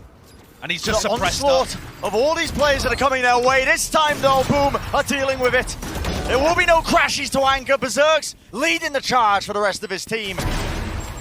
But still, Victor, operator with the wall going down. He's given a clear sight line to take that shot. Dashes forwards.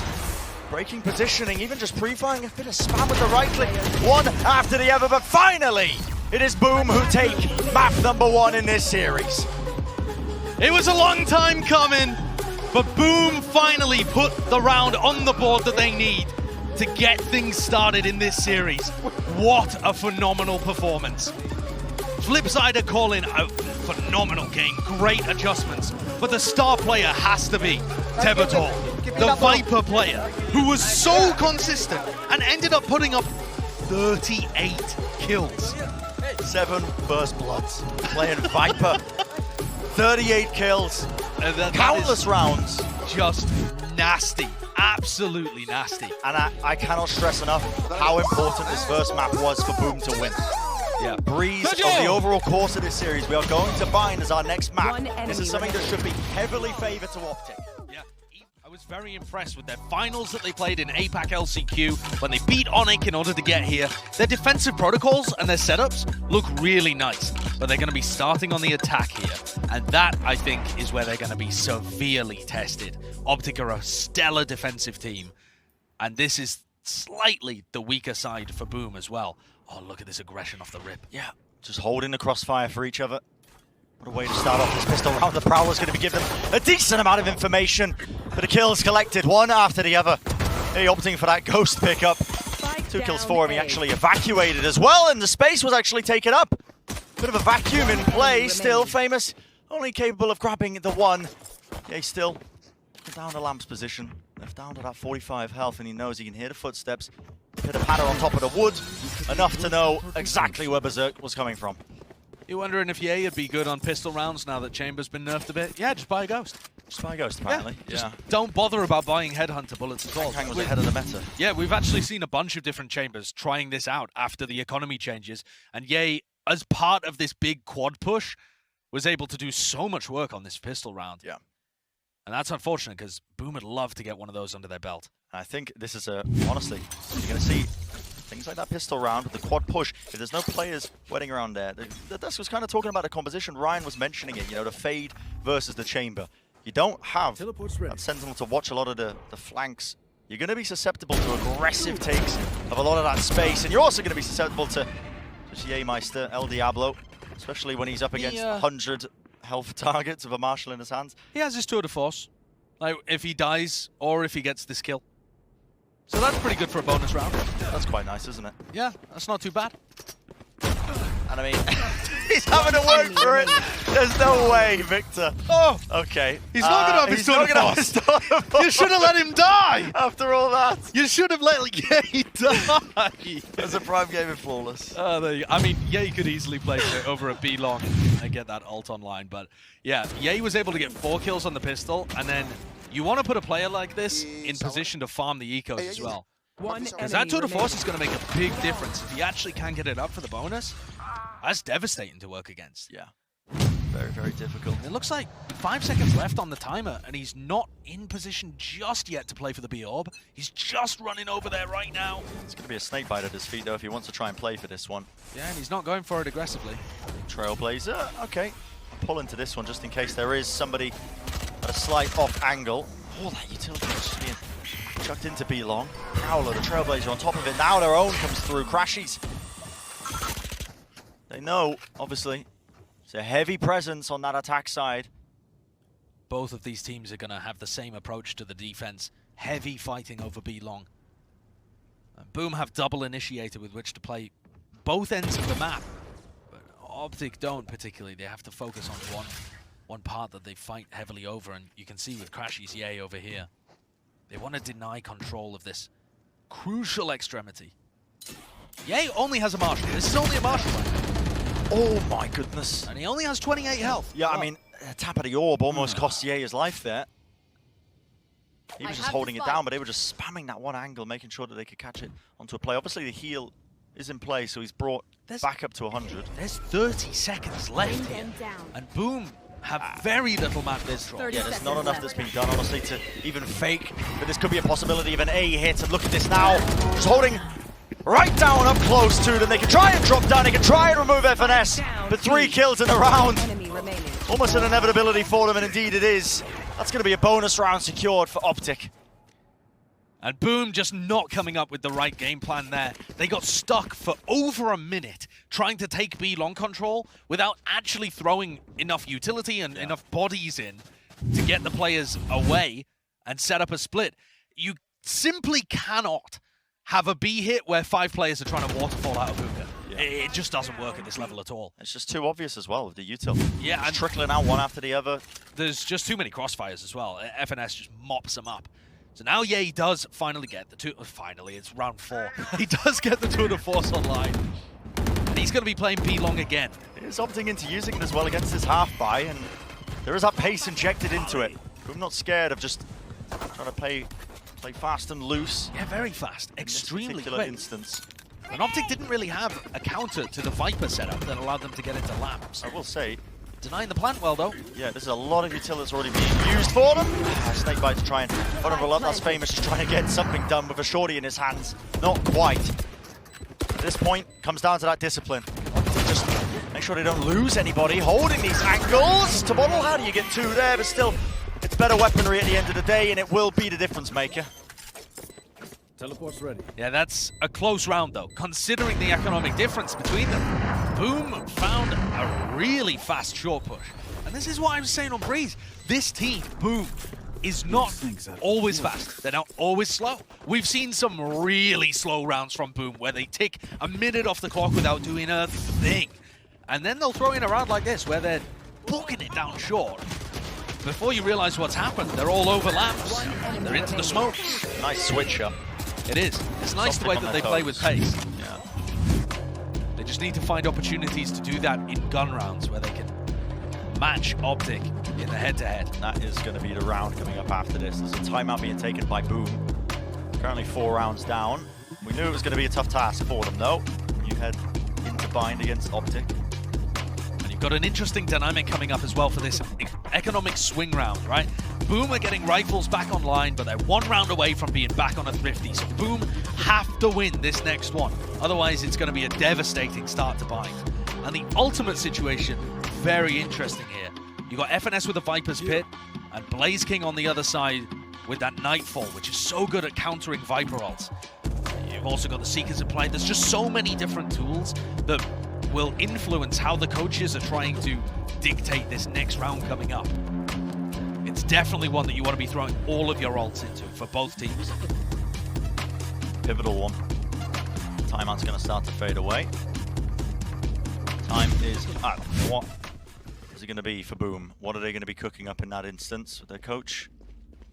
They found a very easy avenue into A on the previous round, so Optic are trying to reinforce it with 3 players now.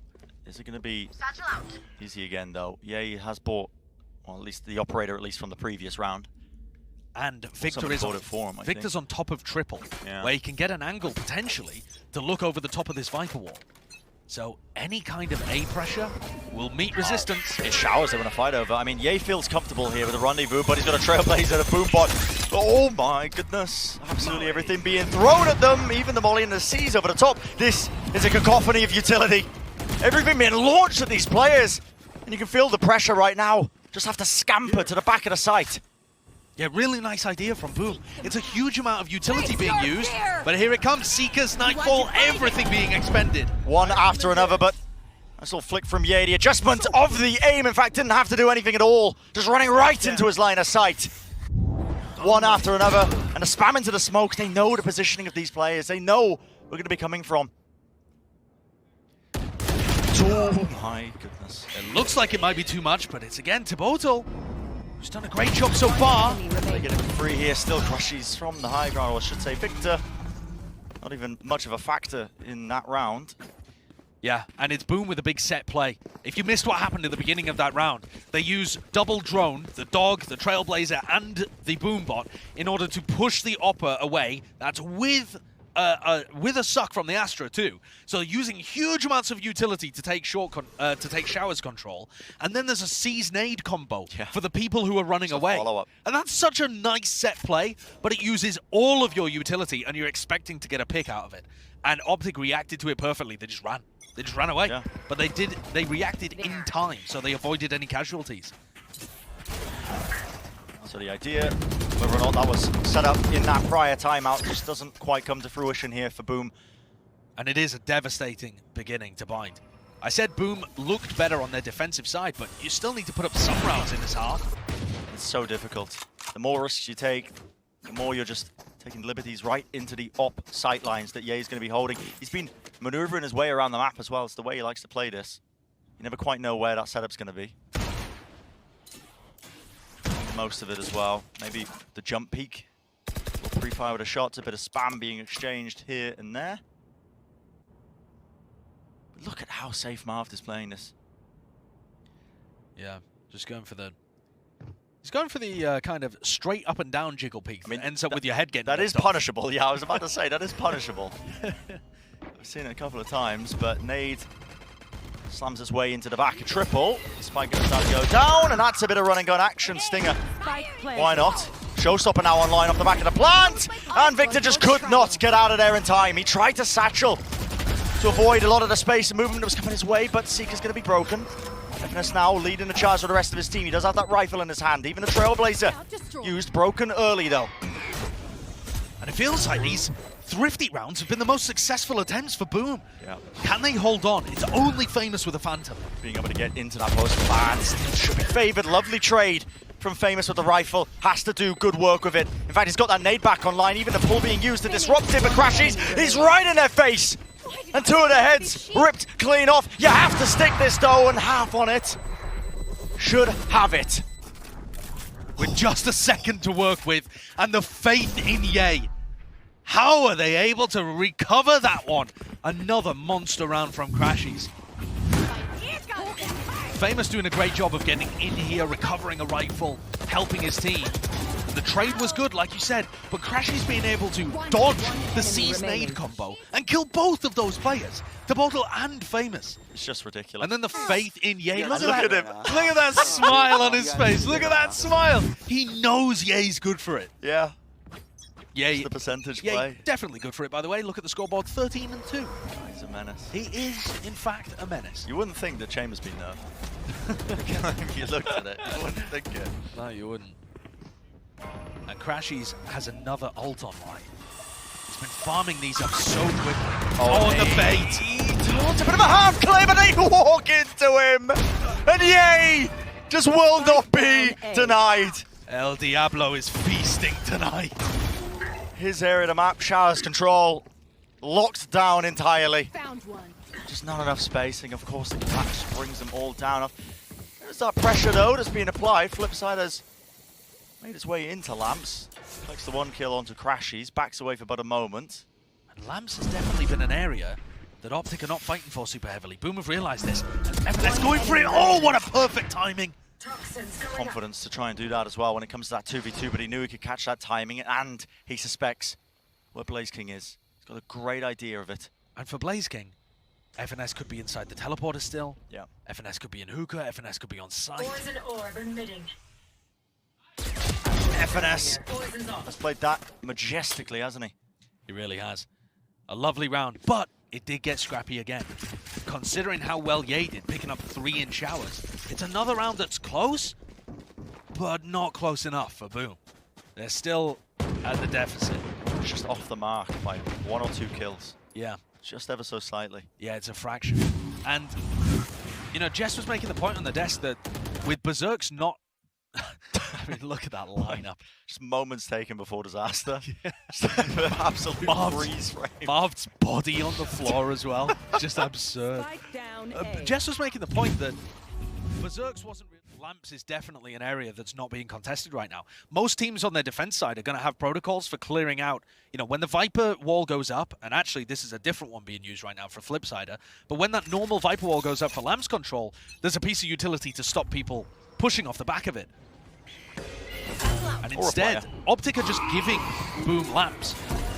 And here, Boom take it again immediately. Push all the way through. Thank you very much. Destroyed. Slow field at their feet, but Boombot actually going to be slightly missing there. That's going to be a seize into that orbital strike, and you have nowhere to run. Flipsider has to just cower in the corner. The rest of Optic going to be rotating. Of course, they're in time.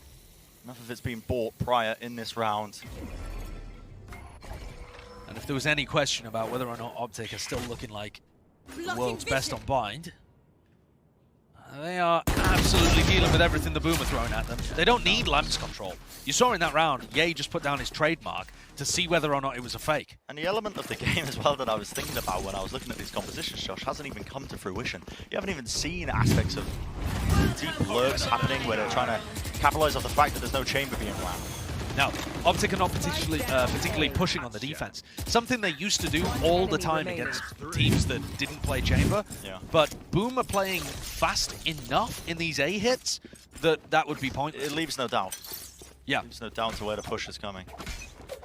Victor, who's having a quiet performance through no fault of his own, has a showstopper online. He just hasn't quite been required yet this map. He's going to be in position to stop any kind of Lamps take right now. Boom are focusing on showers. They've done that in a prior round too. And here's a bit of a push. Marv and Victor doubling up. That's where you're starting to see it happen. Okay, showstopper play. Just doing a bit of team damage, okay? Just trying to get kicked from the server. Double satchel play into the back of the site. Now that Snakebite does not do a lot to stop it, and Boom, they are not stopping. This is relentless gameplay at the end of the day. Even when they're handed an early L. This round has been a pleasure and a delight to watch. Player standing. And Boom are picking up the pieces. Things got chaotic there. Yeah, they did. And Optic, yeah, in the midst of all of that, getting caught out, there was a very fast reaction coming out through showers. And good utility being used as well to re-clear that top short position and blind Marv. So one of the things that has been impressing me, I think, watching Boom is that they are quick to make decisions like that. Yeah. They recognize that there's space available to be taken. From like a deep push, a proactive play by Optic, they will often make moves towards it. Yeah, I think that's a big difference between them and Zeta Division that we watched earlier. Yeah. Zeta also have a lot of slow rounds in their game, but Boom are much more happy to be proactive and take the initiative when opportunities are offered to them, whereas Zeta were struggling in that department. Try again. But that's a really good kill. This 2K by Blaze King destroys Short. He gets rid of both Victor and Marv, and really crushes the only position that Optic were holding onto on A. A gift. Having said that, is this map even doable if Boom win all the rest of the rounds this half? I mean, it has to be at a minimum, surely. If they get this to 8-4, and then maybe if they get the pistol as well and get things back to 8-6. But even that seems a long shot. But again, pace is the name of the game. This time with the weaponry behind them, you might start to see some success, and they've cleared a lot of the utility. You have to be watching for Yado. This guy is just standing there. Standing man emoji. Just sitting there now, Trailblazer trying to clear the back of the site, but Famous removes it, so causing that uncertainty. And look at where the spike is landed. Yeah, the spike is going towards FNS. But FNS, he seems to be aware, surely that Prowler watching him. Wow. Spray down. That Prowler finding him perfectly there. Great utility usage out of Blaze King. And Famous reads the play through the TP. An attempt at a punish there from Crashies, but Spike Spike's going to get planted. Optic players nowhere to be found, already sitting on the other side of the map, so looking like another round secure, Josh. Well on their way to that 4 that we're saying is a bare minimum. Yeah, and if I'm Famous here, listen, I don't think using the operator is going to favor Boom, because Boom have been getting value out of the fast hits. Yeah. And he's one away from a showstopper. Listen, go hunt. Famous, if that's me, I'm going and trying to find Victor and Marv. Even if you die, you have showstopper online for the next round. I think that'd be the optimal play here. You look at the other ults available as well. A combination of Nightfall Showstopper would be great for cracking open one of these sites. Or at least Nightfall into A and then use the Showstopper to stop the retake come through. Something like this. But it is quite a safe, respectful approach and end, rather, to the round from Boom as they choose to allow Victor and Marv to survive. Is that play from Briar? Bring them down. A bit bizarre. Yeah. I mean, I think Ye must have timed out there. It just doesn't make any sense why he was just staring into a corner. Or maybe they're just happy and content with the comps that were working. Yeah. You have a lot of good tools with this composition that you are running, but a bit of presence being shown at Fountain. Ye. Oh, he's creeping. He's crawling up onto the angle now with a tour de force. Has to be aggressive with it. And there's no follow-up, there's no setup. The Trailblazer up close to him. Stunned up. And FNS was just trying to make sure that he could take that aggressive position down into short to get some space and some information to work off in the mid-round. He's also punished in the mix of things. Push through. Don't smoke the traders there instantaneously, though. There's some wild moves coming out from Optic at the end of this half. Super strange. Yeah, I mean, they're just taking the most aggressive options every time there's a decision to be made. Hey, and Marvs is making it work. Yeah, wait a second. This guy might just be ice cold in the mix. 1-for-1 with a showstopper exchange, but now up to Blazekin versus Crashies. So good in the clutch. And look at this guy go.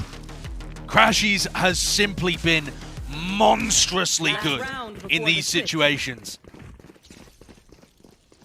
He's like 15-3 or something in 1v1 so far this since Spike down. since the qualification period for stage 2. He's just been slaughtering people in these kind of late rounds. It's the area that he specializes in, and Nice round, Jimmy. Nice round, Jimmy. That's all you, Jimmy. and yeah, they say nice round Jimmy because Marv was the player that made the huge play there. The 3K on site, It went huge. kind of recovered from everyone else making some wonky plays on the rest of the map. And Boom don't have any of those big ultimates to work with in the final round. Punish being made, though, or at least an attempt of it. Now a Trailblazer to help supplement. Yeah, he's just tied into this corner. He's got the showstopper. Orbital strike pushes them right into him. Oh, it's just brutal. Out of the pan. Oh, it's brutal. Into the fire. Double satchel play into their faces, but Crashies is dealing with it quite handedly once more. Moves around. That's going to be a Haunt revealing his location, but that blind in the eyes of Tavoddle. Nowhere to run. And the operator in his hands. That's a 10-2 half. Yeah, that's more what I was expecting for this series, but Breeze certainly threw a spanner into the works. Yeah. Boom's defensive side is good, genuinely. Believe me, it's good, but I don't know whether we're even going to be able to see it at this point. Have they earned enough rounds to even get anything going? They'd have to win the pistol for us to even get a glimmer as to what their defense looks like. It just does not look entirely likely, does it? We'll send it down to the analysts. Let's break down what little we've seen this first half so far. Well, have the turntables. Optic Gaming have managed to walk away in this first half 10-2, but Jess, I think it's safe to say that this segment is going to be all about Ye. Made a rhyme. we don't need any more boomers on the desk, ladies and gentlemen. I'll just leave that there because I think the more exciting thing that we should be looking at 420 420 Blazer, whatever you want to say, but Don't shake your head, 420 ACS. The man had what was going into that last round of 4 KD, and if that's not surprising enough for you, the man was multi-kill. Yeah, usually we expect him to get those really powerful operator kills from power positions, hold down certain areas of the map. He was doing that, but watch this round. Look what he does here. We love a good collat. It happens by accident mostly, but then Spidey senses, bang, bang, 180, flick shot, gets his little, you know, nice little, his yay senses were tingling. It's the kind of kills you expect from a star player like Ye, but the fact that he does it over most of the map is incredible. Going on to the attack, though, I think the thing that I really like about Ye on this map is that he's not going to be going and pushing like crazy. He's probably going to be the one sat passively. He's just going to wait for defaults. Like, it's going to be Marv to Crashies, who's been amazing in this series as well, and Victor pushing certain areas of the map like showers. Ye's just going to sit back and see if anybody pushes into him. And with there being a fade and the sky on the side of Boom, they might try and be a bit more aggressive. So I just said that the defense is good, but has it played into Ye? Because he's very good at shutting down any form of defensive aggression. Yeah, it's actually quite a thing when, you know, like with Optic, you have so many weapons on this team, but when they're all clicking like this and then you just have Ye hanging out on the back line, it's dangerous. One of the best clutches, Crashies. You got Victor's popping off as well, taking room where he needs to. You got Ye. I mean, everyone is on fire at the moment. I bet your Finesse's calls are just prime, so whew. Oh yeah, they must be feeling themselves here. If you're up 10-2, and that is exactly what you're expecting from Optic Gaming, but now it's time to jump back into our next half. Let's send it over to Brennan Saija, who did not like me saying blaze it. No, it's fine. It's fine. It gave me a little chuckle at the end of the day. But 10-2 is the score line. We talked about Boom, what they've got to do, Josh, and this pistol round already. Take a look at the minimap. Yeah. High risk, high reward plays need to be made. It's the same pistol that Optic went for.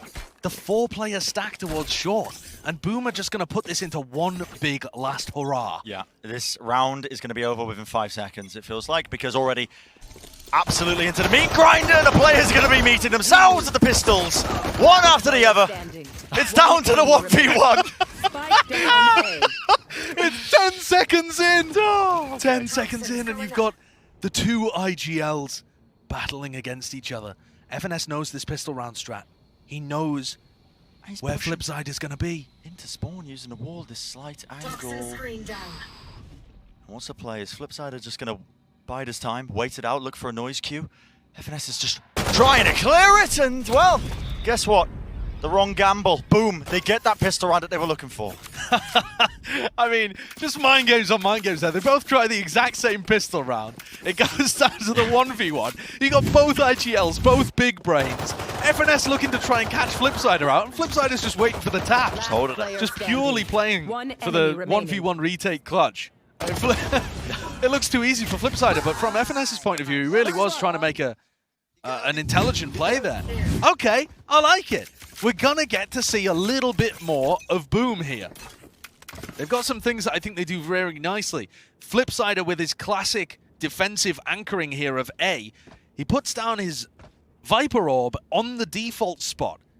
So that's doing a lot of decay damage if Optic try to plant in the expected positions. There's a lot of space being given up to them, though. You can already see the Optic players have worked their way into lamps into the back of the site. That's flashes being used one after the other with the pistols, including that nade. Famous has pushed forwards, but catching FNS unaware, looking like an AI on a singular path, just walking around. 4 kills for Famous, close to that showstopper. Yeah, still a couple rounds away, but that's exactly what you want to see. Not a tool that he can really rely on for the bonus round. And this kind of has to be a converted bonus. You need to string a series of big rounds together here so that your ultimate your economy snowball turns into an ultimate snowball. That's how you get these comebacks going. But the buy is just not good. I mean, Boom barely have anything to work with. Optic did enough damage to the economy. Boom are hoping for something masterful. Boom's general strategy is to have Flipside a hard anchor A as Viper, meanwhile playing an aggressive B defense. And here you see them go through the teleporter off the back of a Haunt. Yeah, a bit of a shot crunch. Yeah, they do get the 1 kill, but they've given up so much space because of it. A short control given up. Pick up the Viper's Orb, and the plant is down. So and this is the time where you expect Optic to be pushing backside. And so you see from Tebotol's position, he's worried to even get into backside at all. yeah, so far back. He's holding very passively. No support from the rest of his team. They're all just trying to retake that position from Showers and Short, but Ye is still locking it down. The pre-fire spam through the wall. It's Blaze King who comes out on top. A quick tap of it. Position and revealed at least for Crash. He's right round the side, but they've got more to deal with right now if Boom are trying to convert this one. Oh, quick shot. But targets are found. That's Optic winning out that buy round. And they win the bonus, or rather win the anti-bonus. But Boom did a lot of damage there. That's an important round. Trouble is, Josh, not too much in terms of rounds to give up, is it? No, it's not at all. They're on a knife's edge. They can't even afford to give one, I think. Yeah. You know, you need to be perfect from here on out. But this is where, with a slight economic advantage, although it doesn't really materialize into too much, both teams having light armor, Famous needs to be getting value out of this showstopper. And Famous is normally going to be playing with Flipsider on A. You can see Blaze King and Spawn literally just ready to go for the rotates. Anywhere they see or hear, Optic looking towards. That early spam, presence being shown, of course. It has dragged the players back over, and they want to try and go for a bit of a contact re-clear of Showers here, but look at the Optic players. They are holding a slight angle, spam into the corner, to the line of sight angle. It's a double face! Spray down! Famous! Oh, he's getting away with murder. What a sick play with the Vandal there. Doesn't even need the showstopper, just getting raw value with the bullets. Flipsider, just about able to squeak into lamps. He's going to be the key player. The Seekers were killed for him, so they don't expect Flipsider to just be playing that angle. Only the one going to be found, an instant trade from Optic. But still, again, slowly creeping across the site, not watching for the potential angles. And it's a beautiful reset of the game for Tebotol to close out that round.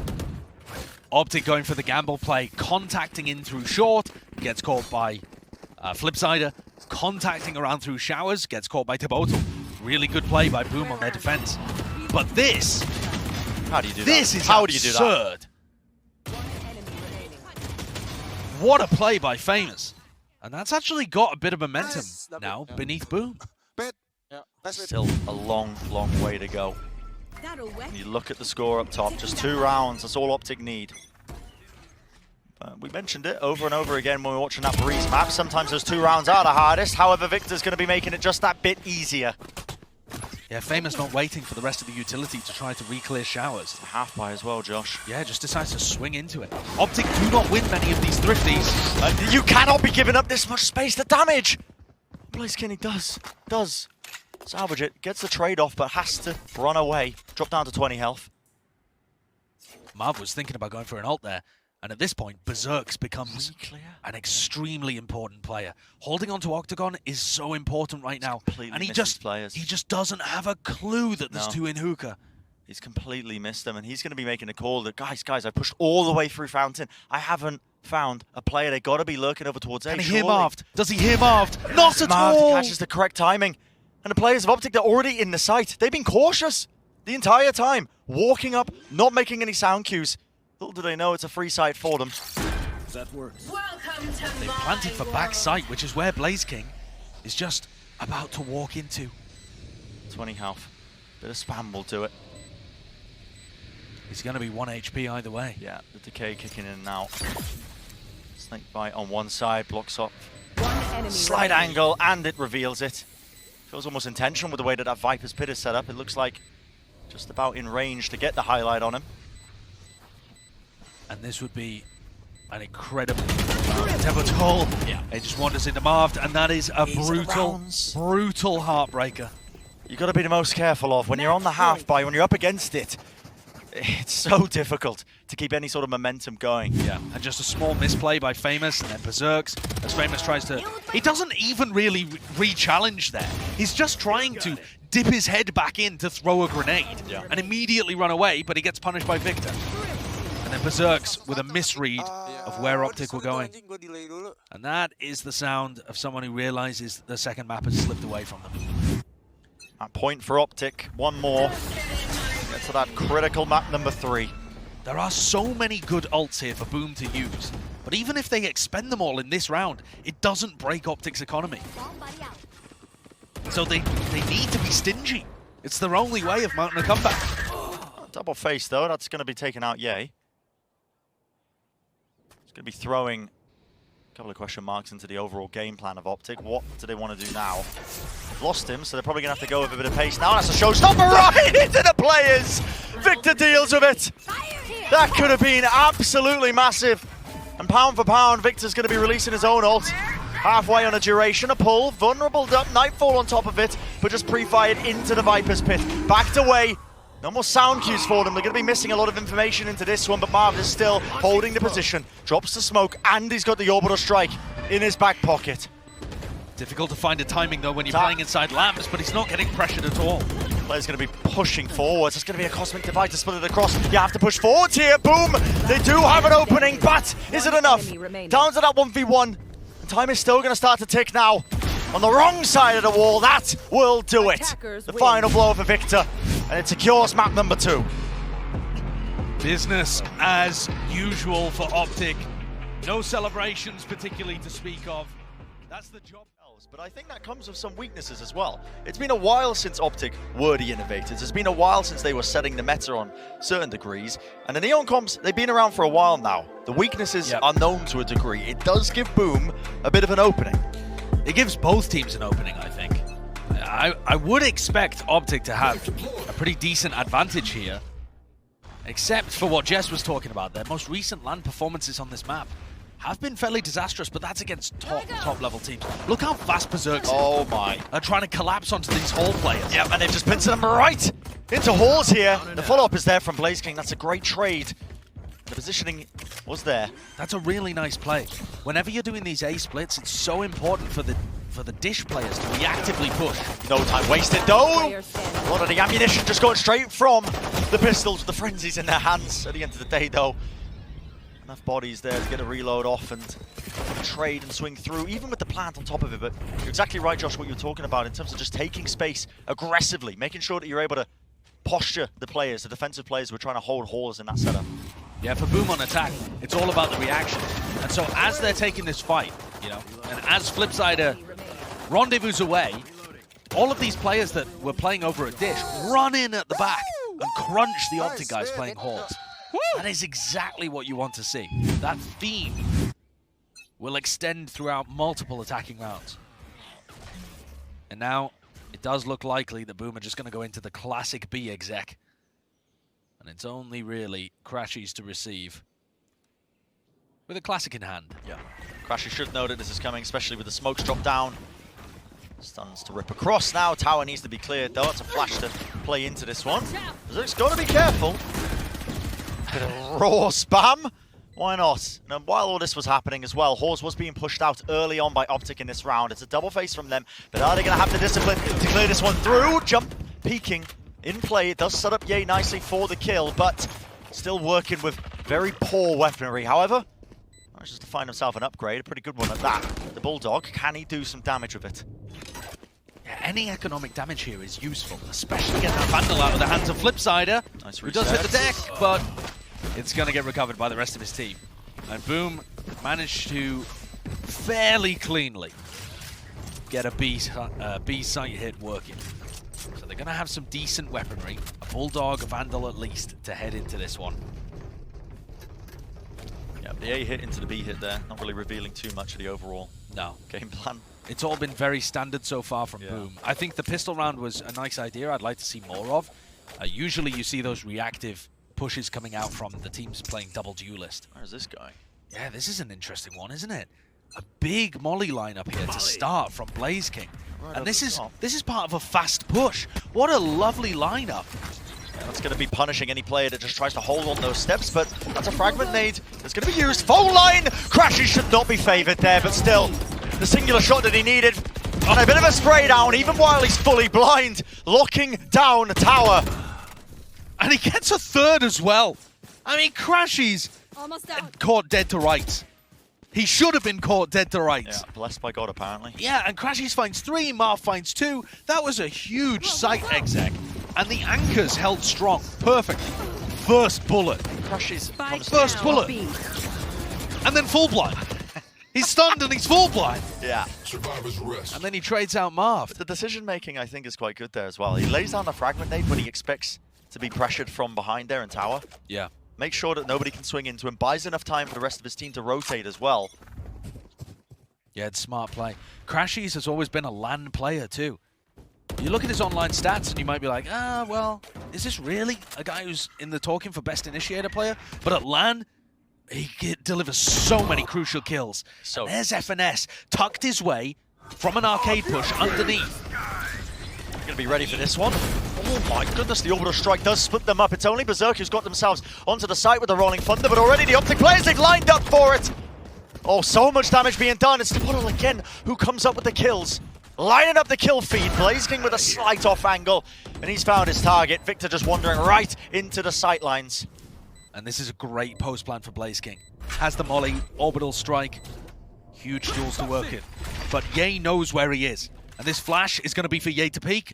Oh, doesn't even use it. Nope. And that's the molly down, that's the orbital strike gone. All of the Berserk taking the fight straight up now. Blinded straight into his eyes, but he avoids it just for but a moment. FNS wins it out, and What a great retake. yeah, even if he went down, it's going to be Ye able to help him out immediately there with the swing. Just fantastic identification from Optic on where the players would be, and therefore how to pick them apart and force 1v1s. And FNS using Ye as a piece on the chessboard there to go back into halls and just sends his most powerful piece to duel the player with post-plant utility. Remaining. As soon as BlazeKing fell, it was kind of curtains for Berserks. And Optic, even though they looked very business-like on map 2, now you're seeing the smiles, the excitement start to come in. Yeah. And I think it's inversely proportional to their expectations. You know, when they think they're massively favored, it's just cool, calm, collected. Yeah, another day in the office. When they know they're going to get pushed a little bit, as they're anticipating on Fracture. And that's why you don't do that peek. We saw Marv doing it on Bind. Easily enough to get punished with just the jump peek. He had the smoke in his hand still. Crashies, this guy has been a nuisance. He lives in Tower. He was born in Tower, molded by Tower. You will never get Crashies out of that Tower. Apart from when he wants to wander himself. Yeah, Forwards, he can give you it, but you can't take it away from him. Yeah, listen, the null command has popped off here. Positioning. They should know he's pushed up here, but look at this BlazeKing. He's worked his way all the way around the back. Yeah, he's got a great lurk timing there, up through the back as Crashies was focused on Tree. And I spoke, obviously, far too soon. I like this reposition, though. Yeah, Ye takes the This is ropes. so fast, I don't think they're going to expect this. Does he get an angle onto I don't BlazeKing? think the players are watching. The timing. It's absolutely everything, and somehow El Diablo still gets the better of it.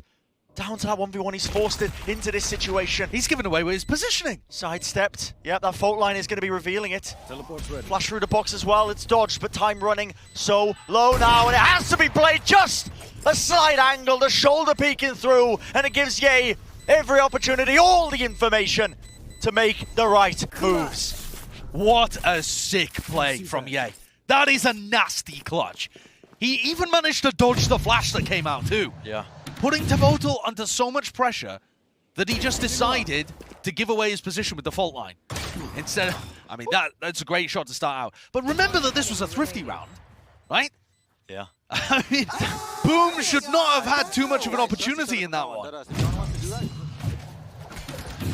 Give him a bit of freedom, I think, to work with, honestly. Crashies did give up tower control very easily. He wanted to hold that crossfire at main, open things up, but He's back in there now. yeah, safe hands from Ye to secure that round, and a steady lead. Precarious, isn't it? Just Yeah. the one round. And it feels like, a little like some of the beginning of the bind rounds, where despite the fact Boom are pushing them to the very brink, Optic have been able to secure the final few kills, the clutches, the returns. Victor's starting to feel it now. Heat being applied to him as well. You can see the players have already dropped themselves down onto side from drop. Has to take a fight, and he's lucky to get the one, but where's Berserk finding these then? Straight through the smoke. Head found, FNS taken out. Nade being held, trying to deny the plan, but it's not a default. Berserk's falls, forced out of position. And Marv snacks on Flipsider. Yeah, Optic not wasting any time with taking this space, but they realize that there is these post plans that are being played. The over strike held down, waiting for the movement. It does force them into the line of sight angle. That's going to be the rolling front again. Cuts across. Is there a molly lineup? Misses the shot. Off onto the corner. The aftershock to push them away. It's on half, and the volley does miss. Blazekin doesn't realize he's still on it, but now with that spam, he's got the information and a tap. Blazekin, he has to make the play, but 3 bullets, not enough. Doesn't know he's there, running it around in circles. Marv eventually wins it out. With such little health, Marv is still ice cold there in the clutch. Just playing around, putting the pressure onto Blazeking, making him think that he has to dash towards the spike after it already got halved. If Blazeking had a molly lineup for that position, it could have been a completely different scenario. Maybe he thought he had one and it just missed, but possibly. I don't think from his angle on Dish, there's a great one unless you have a big arcing lineup. And boom, they're struggling here. They're getting things down to winnable situations, but they just can't close it. Oh, they are running down FNS though. Yeah, you can see that overdrive going to be used now to try and get them deeper into the side damage though. Look at the stinger in play. Em still collects the kill. Victor is in trouble though. He's been isolated. No one's really watching his angle. Okay. Gets away with a couple more. Right there. Flashes now to try and make a faster play into halls. Actually using entire kitchen sink just being chucked at them into the back of the site. It's Optic. We're making sure that they're on no leftover players, no crumbs whatsoever. And it feels like the comm structure might be falling down a little bit here for Boom. When Victor finds the first pick onto Berserks, and then, you know, you just got to Botel looking the exact opposite way without trying to clear it out. That to me indicates that the pressure's getting too much for them. Bye-bye. Take a look at the replay here where he's just able to swing out, and he just finds Devotal, who's already set up for like a post plant position to stop other people coming through A-Link. Just a little bit of pressure, and that body language says it all. It is time for a bit of a break. What's gone wrong for them? The last few rounds have been so fast where they've been taken. Yeah. Open in 10 seconds, you're seeing moves being made, and honestly, the round's just ending almost instantaneously. They are really struggling to get rid of these site anchors. You think about one of the big execs where they had that long molly lineup, and yet Crashies found 3, Marv found 2, and that was it, the round was over. In some of these other rounds, it's been so difficult to get Crashies out of tower. In that round there, Victor manages to get 2 while he's anchoring the site. You know, there's just so many situations where Boom, if they were cleaner on getting rid of the player that's dug into the site, they might be able to hold off the retake that comes afterwards. There's 1 or 2 things that are going missing with these pushes, but timeout hopefully going to be correcting it for them to try and get back into this map, maybe bring it even. It feels like Boom might be thinking a couple of steps ahead and just ignoring what's happening in the present and just getting themselves refocused on every step of their attacking executes is going to be important here. Meanwhile, by the way, Yay in back-to-back maps just absolutely pounding. Yeah, dominating. I mean, the guy had a slower start to Copenhagen, if you remember, but he turned it around, certainly. Oh, the playoffs were incredible from Yay. Yeah, the guy was back in that old form, El Diablo, and this time, not missing a step, is he? No. Early fault line over towards Halls, but it doesn't stop the Boom guys whatsoever. They fake a little bit of control in that direction, and now the spike's going to be coming back for a B pinch. Victor, though, jiggle peeking. He's going to start to get this info fairly shortly. Go, go, go. Have to be concerned, though, if they know And weaponry situation. They're worried, I think, about op angles that are being held down, but look at this, the stuns are just being offloaded. Orbital strike as well. Maybe expecting there to be a player there, but it just delays. So they trade the ultimate for all of that utility that was forced out from Boom. And they're still trying to make the play, though! Gliding across, that cuts up the angles and it allows for an instantaneous response. Boom, are taking all the space in the world and they're winning every single fight. Player standing. It's over in an instant. Boom just decided to go for the execute even without all of that utility. Yeah. They'd used flashes, they'd used smokes and the fast lane. Decided they didn't need any of it. It would be a better risk to commit to the hit instead of trying to go somewhere else on the map. And boy, were they right. Yeah, and a bit of a difference maker being the fact that they weren't able to hold that tower control too easily, were they? Well, also, Optic weren't expecting it. I mean, the re-hit happened so quickly that Optic's players were still hidden inside of smokes and had delayed responses. You know, one player decided to swing and then the other one came out as well. They didn't have a coordinated attempt to stop that re-hit coming through. It's a pretty good call, I think, on the side of Boom. Yeah. A That nice noise. move again from Flipsider. Yeah. And if you want to focus on Flipsider a little bit here as well, this is the role that he used to play. Before Famous was brought into the team, Flipsider was the heavy hitter for the squad, who was playing more of the chamber, more of the classic sentinel roles as well. But he's a nasty player. One enemy I remaining. think you can tell in this round with that flick onto Crashies, who was putting some pressure from tower. And Flipsider's back in his comfort zone. Playing a role a bit more comfortable. Steadily gaining the advantages in the rounds, enough to potentially bring this one forwards. But this looks like presence being made now over towards the dish. Fight being taken. Not enough to remove Ye from the angle, though. He collects that first kill. And look at this. While all this was going on, where's Victor got this operator from? Yeah, Victor ran out arcade and into tunnel with an op. I thought he was going to be ulting, and he's just set up an op on that sight line towards tree. You just don't expect that. You don't expect that. Especially when presence is being moved over towards A as well. Normally there's going to be a player who's late lurking over towards either arcade, which they already cleared out because they pushed it with 2 players, or B main through that tree area. And if you've got an op on that sight line, it makes it so much early. difficult. Yeah, it's so early. You don't expect it. And Neon is able to get on that sight line so fast. And he gets it again. Yep. Victor's everywhere, all around the map right Why now. not? Whoa! Goes for it again. Classic pulled out. That's a lot of damage. Quite a kill. Dropping the gun. Okay, orbital strike to try and push them back. Berserk will eventually fall. And Marv just seems unflustered, anchoring B. Blaze King doing what he can. Current top fragger for Boom. Yeah, this guy has been But he's in a 1v4. 30 seconds left. quite a heavy hitter for his team in this map so far, hasn't he? But like you said, Josh, this particular scenario, now a 1v3. They know his position and 20 seconds remaining in the round. Not a lot of time to work with. And he's already used that orbital strike that he had access to earlier. It's a big tool. And he could go for 10 it. seconds He's got the left. funds. He just doesn't see an opportunity that makes sense. Yeah, just opting into the save here. Yeah, and he's just going to save. And Optics start to tick these rounds further and further onto the board. What a play. Okay. Just stay very still. Just stay very still. Yeah, okay, ice cold. Make no noise. I'll tell you what, though. The adaptations from Optic that we've seen in this series. Look, there's the operator being picked up, and he goes for it and sets up on this line. These adaptations are less to do with the compositions for Optic and more to do with the micro of like what they're doing within the rounds. They're doing unexpected stuff. You remember Crashies was opping on Breeze, and now Victor's doing it here. Maybe the adaptation and innovation is going to be smaller.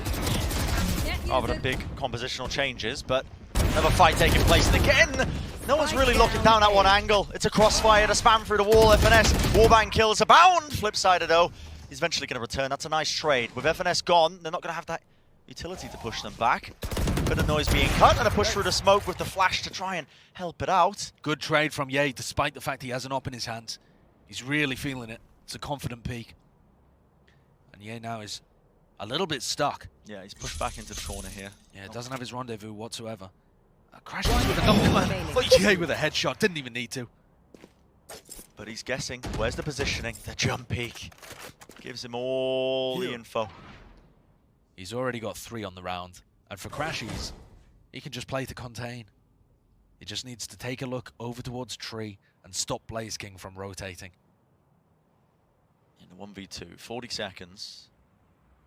2k in the bank for Blaze King, but he might be trying to make the play. And that's it. It's been revealed. That's the information that he 30 needs, seconds and that's left. the info that Ye can use. I think Blaze King, well, in this situation, he's going to want to try and take every opportunity. Obviously, the 1v2 still winnable. Moving on to the site.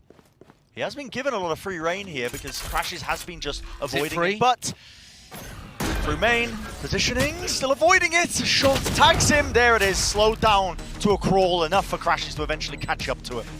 And Crashies is saying to the rest of his team, what's he doing planting there? Yeah, it's like a horror game, isn't it? Yeah, I mean, Crashies was just around every corner. And now Ye goes back for his operator. He had picked up a Vandal to try and help with the clutch. Smart play. And Crashies just dances around. Today, I'm afraid. Or rather, Ye dances around while Crashies goes on delivery duty for him. Yeah. But that's a very well played 2v1. Crashies was never at risk of actually being killed and just played around with Blaze King the whole time. Very safe, always making sure that he was setting them up for the 2v1. It's so joyous. It really is. It's so joyous from the Optic players. Normally they're all just scowling. That's a tough kid from Brooklyn. Yeah, is that true? You didn't watch the piece with Bala earlier? Fake fan. I am a fake fan, sorry. Fake fan. Yeah, you caught me unaware. Actually, just for lacking. Boom. Have a half bite with Spectres, Stingers, but it might still be good enough if they can set up a decent execute. This forward position by Marved. Over the ropes. How many players are going across? Pure silence. No! No way! No! No way! Like this! No way! I don't think we will ever witness anything like that Last round in the half. ever again in VCT history. Oh, I don't know what I've just seen, Brent. That was a slaughter. No.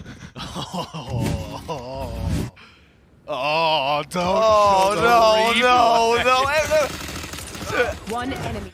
I mean, look at Crush, he's smiling. He's smiling when he's killing them. He's picking it up. He's just smiling. He's just smiling. He's a psychopath! And Boom, in that moment, know that they've just made VCT history for all the wrong reasons. No. But you gotta rally back. You gotta rally back. Rally back. The map isn't over. The map isn't Rally over, Josh. back. One more round and a half. Rally back? You gotta rally back. Okay. They got weapons. Listen, they got weapons. They're Boom D-Sports. No. Okay. The problem here as well, though, seriously, is that Optic have so many ults to be able to work with here. Boom going for the classic B exec. Yeah, no command. But Ye's in a great position to grab a kill. Yeah, on top of Jenny, not really being cleared out here. Stunned up, and is being washed for. In the smoke, FNS. 3 kills on top of it. Cherry on top, isn't it? The Prime Gaming flawless for a 9-3 half. Switching sides. All I ask as we go into the halftime, Brent, is that the desk don't bring up what happened. They can't show it, can they? Yeah, I mean, they wouldn't. Let's all agree we'll never mention round 11 ever again. They wouldn't, would they? I don't think they would. They surely not. I mean, they're kind souls on the desk. I mean, let's send it down to them, right? I don't know what you're talking about. You know? There's round 11 in Valorant? I don't think there's a round 11. I don't think there was a round 11. I think we I don't went think from 10 to 12. Yep. And I think that's how it works. And that's where we are right now. Yeah. Right? We're just gonna let me just wipe this off the table. You know what? Just gonna move on from that. Yeah, well, no. Yeah, sure. Yep. Okay, so let's talk about Ye. Yeah, that's it. That's always in the book, just in case fire a good one. emergency. Ye. Rhyme, take it away. Yeah, I think the thing about Ye as well overall is that Sideshow brought it up on the cast as well. Flip side, and now on that chamber, he was so good on it through the last chance qualifiers over in APAC. He had a 275 ACS on this map. Ye had 280. And right now, Ye seems to be building on that performance, playing chamber on this map. But not only that, the way that Boom are playing this is so they have like 4 players roaming around together to go for executes, and then Flipside is going for like lurks, trying to go through like underneath towards B, find those peaks. And FNS has been finding him every single time. Why? Because that's exactly what Optic like to do. He's the one that likes to go for those lurks and find space. So it's not only a case of one chamber is diffing the other, but Optic know exactly how to deal with a problematic chamber player when it comes to the micro as well. It's not even about just problematic chamber players. I mean, you spoke about the fact that they're able to lock down areas because they do the same thing. Yeah. We said on the pre-desk, you have to do the very thing that Optic does, but better. These are the masters. They've created this. This is their recipe, and you're somehow trying to make it better than the Nonna herself who created pasta. Good luck. I don't think that's going to happen. And I think overall, the amount of... Look, I had to put an Italian pun in there at some point. Appreciate but it. I did notice Crashies over towards Tower. How many times was he given free reign? Where were the neon stuns to push him out of position? You've certainly been given a lot of free kills. Absolute free reign of Tower. So there's a lot of areas, a lot of power. For him. I don't want this anymore. We've got to go back in the match because I have got to free my brain of this. Well, ask and you shall receive, my compadre. Let's go ahead and send it over to Brennan Sideshow. Do you count? It's 10 and then 12, right, guys? I don't count past 10. No, I mean, I never learned. That's the UK education system. That's where my fingers run out. Yeah. And I normally wear socks. So. Valorant's been pretty good for that, actually, for the education of me counting. What, because you end up getting to 13? I've had to learn new numbers. Yeah. Yeah. Well, this is going to be an extraordinarily difficult comeback for Boom. I mean, 9-3 down, the pistol round, an absolute necessity. I'm out of here. And the pistol rounds have been fairly decent, and it looks like they've got the right read. Yeah, this crossfire is pretty brutal, I think, as well, especially if they try and evacuate out of drop here that Optic are gearing up towards. They have the presence, the smokes are dropped down, and the fast lane, it's explosive. That's the nature of the composition at the end of the day, and like I said, the crossfire, it is ready and waiting.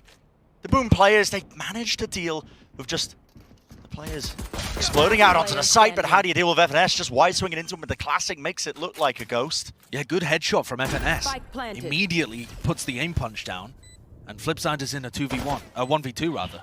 Okay, jump peek. A single bullet in the headhunter. Yeah, it's difficult. A difficult ask. Flipside, especially with this cross. He has to take the fight one step at a time. Has to try and bait. Again, the favorable fight, but yay, that's a wider swing from him, Justin Halls, making sure that he's covering the IGL's back. And it has been somewhat of a brutal opening for Boom at the global stage. Bind was destructive, and this map seems to be going in the same direction. But I think, you know, if you take a big picture look at this, I think everyone would have expected it to be a 2-0. Sure. So the fact that they were even able to take Breeze is that's pretty massive for Boom. And anything that they can get out of this map, any little bit of experience they can get, stress testing their defensive side, is also going to be useful. I'll be looking forwards to it. It's an attempt to try and shut down a Dish aggression once more. Met with just Famous left alive, and guess what? Only a shorty in his hands. Not the weapon for the job. Not at all. Yeah. Remember as well that this is probably the most difficult team in the group, the Boom are facing, off the rip. You've got a Zeta division that looked like they were struggling a little bit this morning, and sure, Loud have been at the absolute heights of Valorant before, but they got grouped last time. These kind of things are not impossible. So there are some positives to still take away from this experience for Boom. It's a long tournament, but for the moment, they're getting wrecked. Yeah, one after the other. The rounds are just piling up, aren't they? And just 2 more away until the series is carried away by Optic.